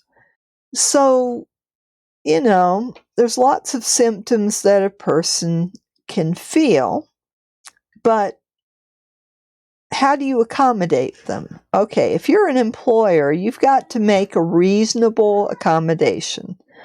So, for those with concentration issues, there's ways to reduce distractions. You can allow them to bring a white noise machine or an environmental sound device. You can provide a noise canceling headset. You can modify the lighting. Maybe you can get them to bring in a lamp or a thing to go over their cubicle if they've got a cubicle. There are ways to reduce the amount of light that's on them if they need brighter light. Maybe they can bring in a lamp. I mean, allowing for a flexible work environment or schedule. We are so fixed. When I worked at Georgia State University in the library, I never knew what traffic was going to be like. Atlanta traffic is horrible. So we had something called flex time. If we were 5 minutes late, we stayed 5 minutes later at the end of the day. If we were 30 minutes late, we stayed 30 minutes late at the end of the schedule. So we had the flexibility, or if we happened to get there early, we could come in early and we could leave early. Everybody wins. It made it easier to get out of the parking lot at 4:30 or 5 o'clock because not everybody was leaving at exactly the same time. So it made it more efficient to get out of the parking lot. Flex time helped everybody. So why can't all employers do flex time? As long as you are working the... I mean, if Yeah. flex time, then we wouldn't have rushes. Yeah, exactly. And for those like me that are night owls and have trouble being there during the day, I can understand if you've got a receptionist, she's got to be there for the customers that come in. But why can't you have one of those robotic receptionists to help until she gets there? I mean, robots could be very helpful in the workplace. I don't think they're going to replace people anytime soon, but they could certainly be a help if you don't have a human available, and that frees up the human to do something else. But I realize there are some situations where you've got appointments and you've got a client coming in, and you got to be there when that appointment is set. But there's a lot of jobs that aren't appointment based. Why can't you have flex time? So many work environments are so rigid, and they don't have to be. For those with memory issues, provide written as well as verbal instructions. Now, one disability I did admit to is, I'd say to my boss, I have ADD, so maybe I might need written instructions if I'm going to do something complicated, or maybe I just need to go over it several times. I was frank about that because ADD is not much of a stigma, right? So I was not afraid to reveal that. But for those with organization issues, daily, weekly, and monthly task lists, I did that, and I used electronic organizers a lot in the days before apps. Definitely. Time management, daily to-do lists and check items completed, regular meetings with supervisors or mentors to determine if goals were being met. We did that anyway. So for those with stress or emotional issues, stress management techniques, allow a support animal. That would have been really neat if I could have had a support animal at work. Use of a mentor or alert the employee if behavior is becoming unprofessional. EAP assistance or allow a flexible work environment. So EAP, I don't know what that is. But for those with coworker interaction issues, encourage the employee to walk away from frustrating situations, allow part-time work from home, allow for greater privacy while at work, and provide disability awareness training to supervisors and coworkers. I think all workplaces should have disability awareness training. Every workplace needs that. A fourth of us are disabled in this country. 1 in 4 people is disabled. I've been quoting 1 in 5. I've been wrong. I looked at more recent stats and found that it's 1 in 4 now. That's the same percentage that have addiction problems. So if you count 4 people, and a lot of people with a disability might turn to something like that. So we need to have, if a need is not being met, you get problems in a society, any society. So we need to meet the needs of our people. We need universal health care. We need universal mental health. Absolutely.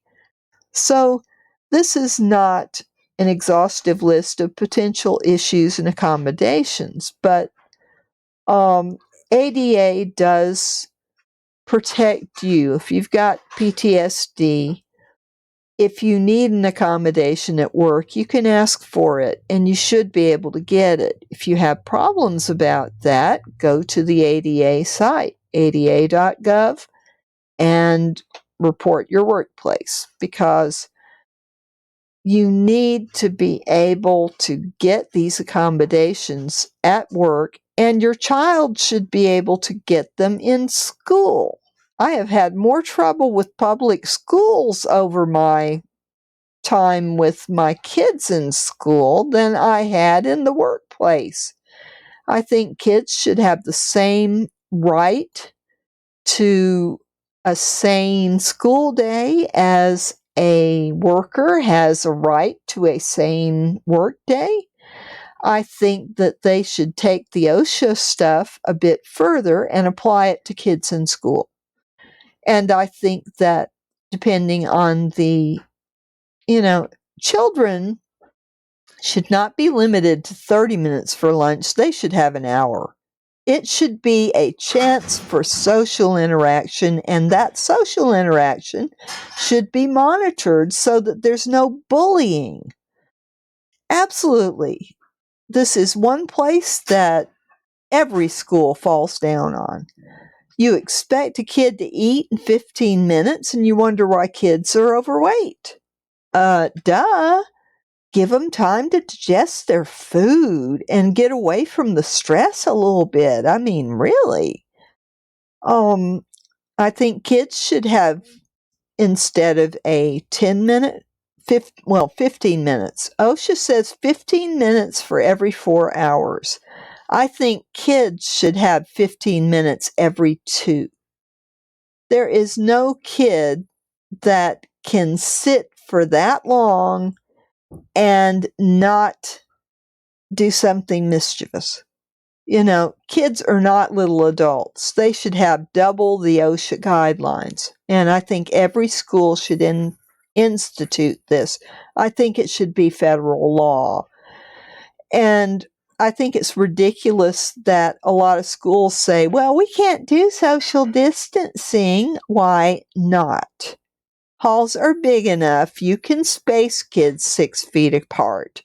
There is no reason for not doing that. And think of the benefits if we had masking in every school, like I was with A and B blood, who would not be bringing colds home to their moms, who would not be catching the flu every time it went around. Oh, all the viruses and stuff. Our schools are too overcrowded. They are prone to spread of disease, and do something about it. And the federal government should give them money to do something about it. Just my opinion, but I'm going to leave you with that. I'm going to take one more look at the chat and make sure that everybody has had their comments heard. And I don't see any. So I will end my little live stream about ADA, PTSD, and disabilities. And to be clear, as I leave you, my disabled thought is, what is a disability? If there's something wrong with you that interferes with your daily life, I consider that a disability. Whether it is a mental problem, a physical problem, or, whatever it is, disabilities are real. And it is very hard to live a normal life if you've got a disability that is holding you back. So the gauge of disability should be with the disabled person. If you ask yourself the question, am I disabled? Well, do you have trouble doing things that normal people do, like climbing stairs or figuring out where to put your car in the parking space? Do you have trouble with, and I'm talking about over half the time now, do you have trouble understanding what people are saying to you? Do you misread people a lot? Do you have trouble doing everyday things like using a mouse or pressing a button or turning a doorknob or, taking a bath without help? Can you feed yourself all right? Do you have problems spilling things all over the place? And maybe it's so much of that that you don't think it's normal. Do you have trouble relating to other people? Anything that interferes with activities of daily living, eating, drinking, going to the bathroom, taking a bath, going to work every day, getting to work, being able to stay the full work day, or getting sick a lot, or if you have trouble feeling good about yourself, you have trouble thinking, concentrating, get depressed a lot, feel anxious even though nothing is actually physically there to make you anxious. In other words, if there's a snake in the room, yes, it's normal to feel anxious, very anxious. But if you are walking in a park and there's nothing dangerous, nothing that looks dangerous going on, but you're feeling, really, you're on alert, you're worried, and you're feeling scared, and there's nothing there to logically make you feel scared. If you've got anything going on that interferes with your relationships with people, then I consider that a disability. Now, there are different definitions of disability depending on what you're talking about. If you're applying for Social Security, they have guidelines, and you have to fit within those guidelines for them to consider you disabled enough to pay you every month. So there are different definitions of disability. But as far as I'm concerned and this channel is concerned, if you consider it a disability, I consider it a disability. So just so we're clear there, I'm not the Social Security Administration. I don't make any decisions about whether people are disabled and deserve to be paid or determine if they can't work or not. I don't do any of that stuff. I'm a lay person. So I am not a therapist. I am not a doctor. I am not a medical person of any kind. I have a lot of experience with medical issues. I've been operated on. I've had injuries. So, I know things from my frame of reference, but I can't tell you that, okay, I went through this, so you should be doing this. I can't say anything like that because every person is different. But I think if all of us were more accepting of people's disabilities and not ask for proof, has a doctor said you're disabled, or has a psychiatrist given you medication for a mental illness, we should not be judging people. We should just be loving people.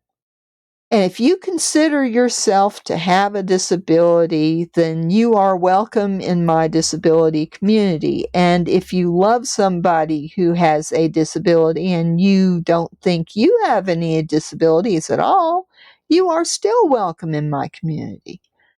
So, just to make that perfectly clear, I'm not giving out any kind of professional advice, but I am talking about things that are available online. And I am hoping that what I say is helpful to you, my friends, because I care about you. I want to do some good in the world, so I believe in spreading true information. And I'm very careful about the sources that I put out on my live stream because I want to make sure that I am doing the best job I can to put out information that is true, not just because, I don't want you to buy anything. I don't want you to send me money. I'm not out to gain fame and fortune. I just feel like that I've had a wide variety of experiences that most people haven't had. I'm a real odd bird that way. And I've had experiences that have taught me some things that have helped me. So I want to put things out that can maybe help you with your daily life. You don't have to have a disability to have a rough day. So maybe some of these things that I talk about for my disabled friends will also help you, my non-disabled friends.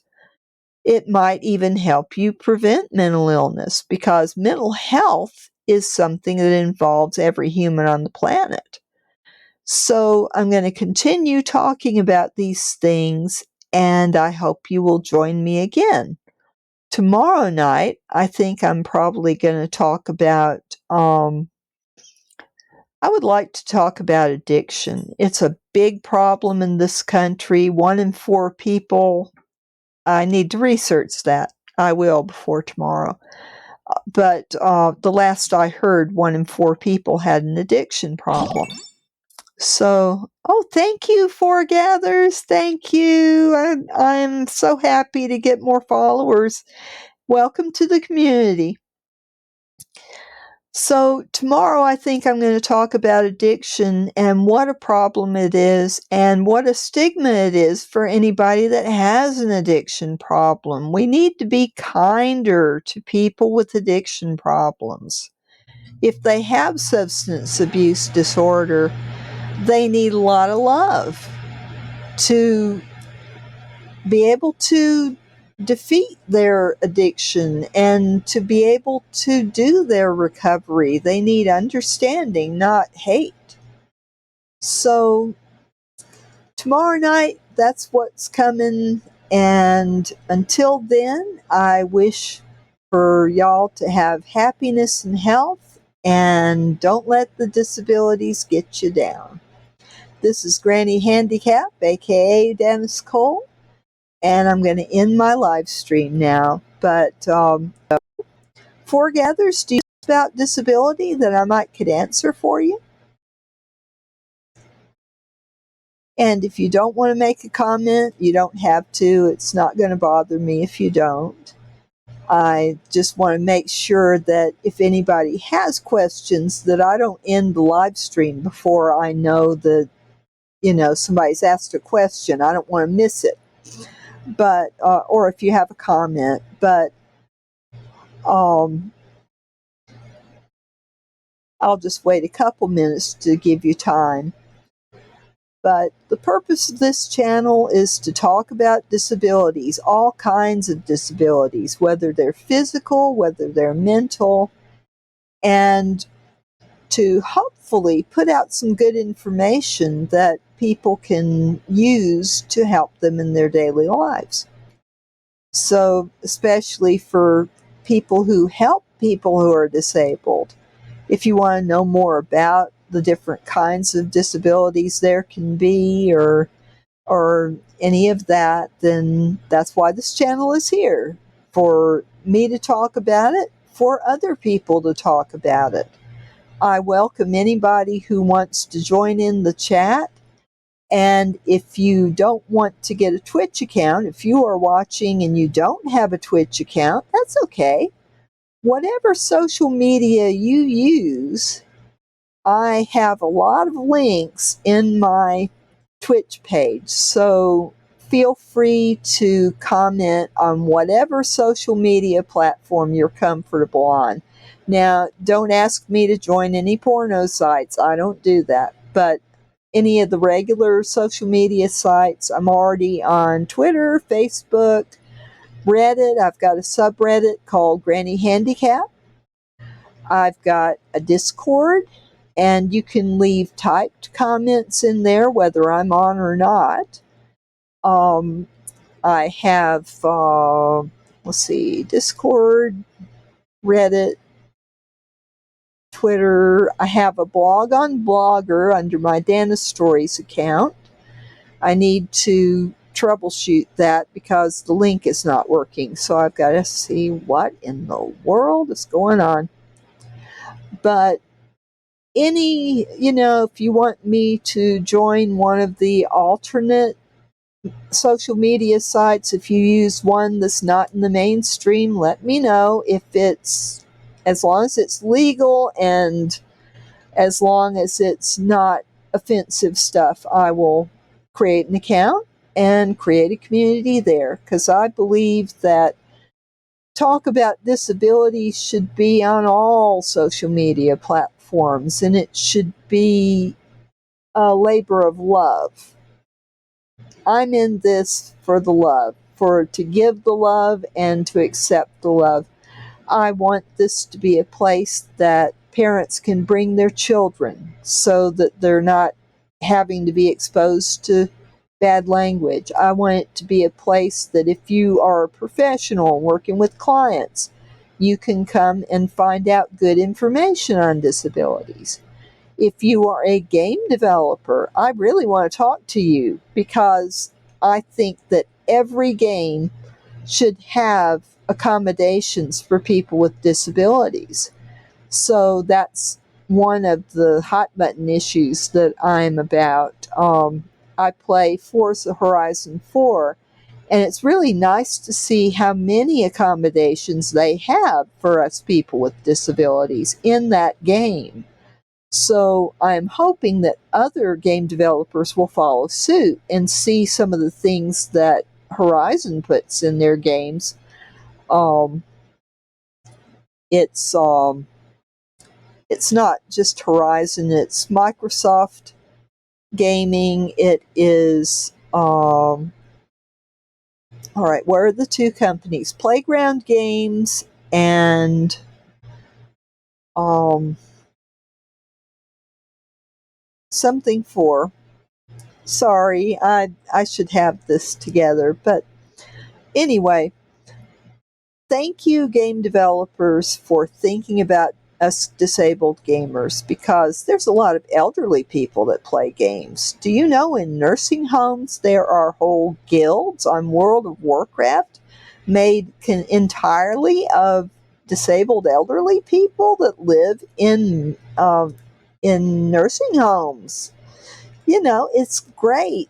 When you're disabled and you can't run and jump, you can control this avatar that can jump and dance and do all these crazy things and save Azeroth, you know, if you're on World of Warcraft. So, you know, it's wonderful that there are some accommodations for people with disabilities, but there need to be more.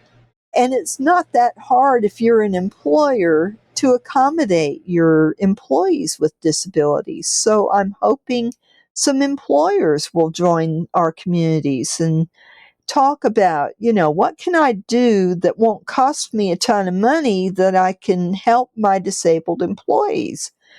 Because, you know, it's reasonable if you're an employer, you can't just spend half your profit on accommodating disabled employees. But the nice thing is, there are a lot of things that don't cost anything that can help you accommodate your employees. So, and if you're a home builder, if you want to make an ADA house that is an accessible house, do you know that it only costs you about $200 to add all the disability features that are commonly needed to a new house? If you're remodeling an old house, you're looking at least $20,000.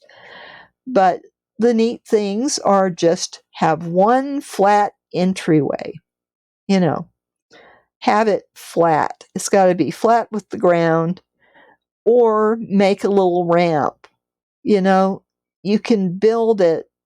If you can put an aluminum ramp there, then it won't need any maintenance. And just have a way that people can get into the house. It's relatively flat. So if there's like a 1-inch rise or a 2-inch rise, just put a little aluminum ramp there. It's not going to add that much to the cost of the house.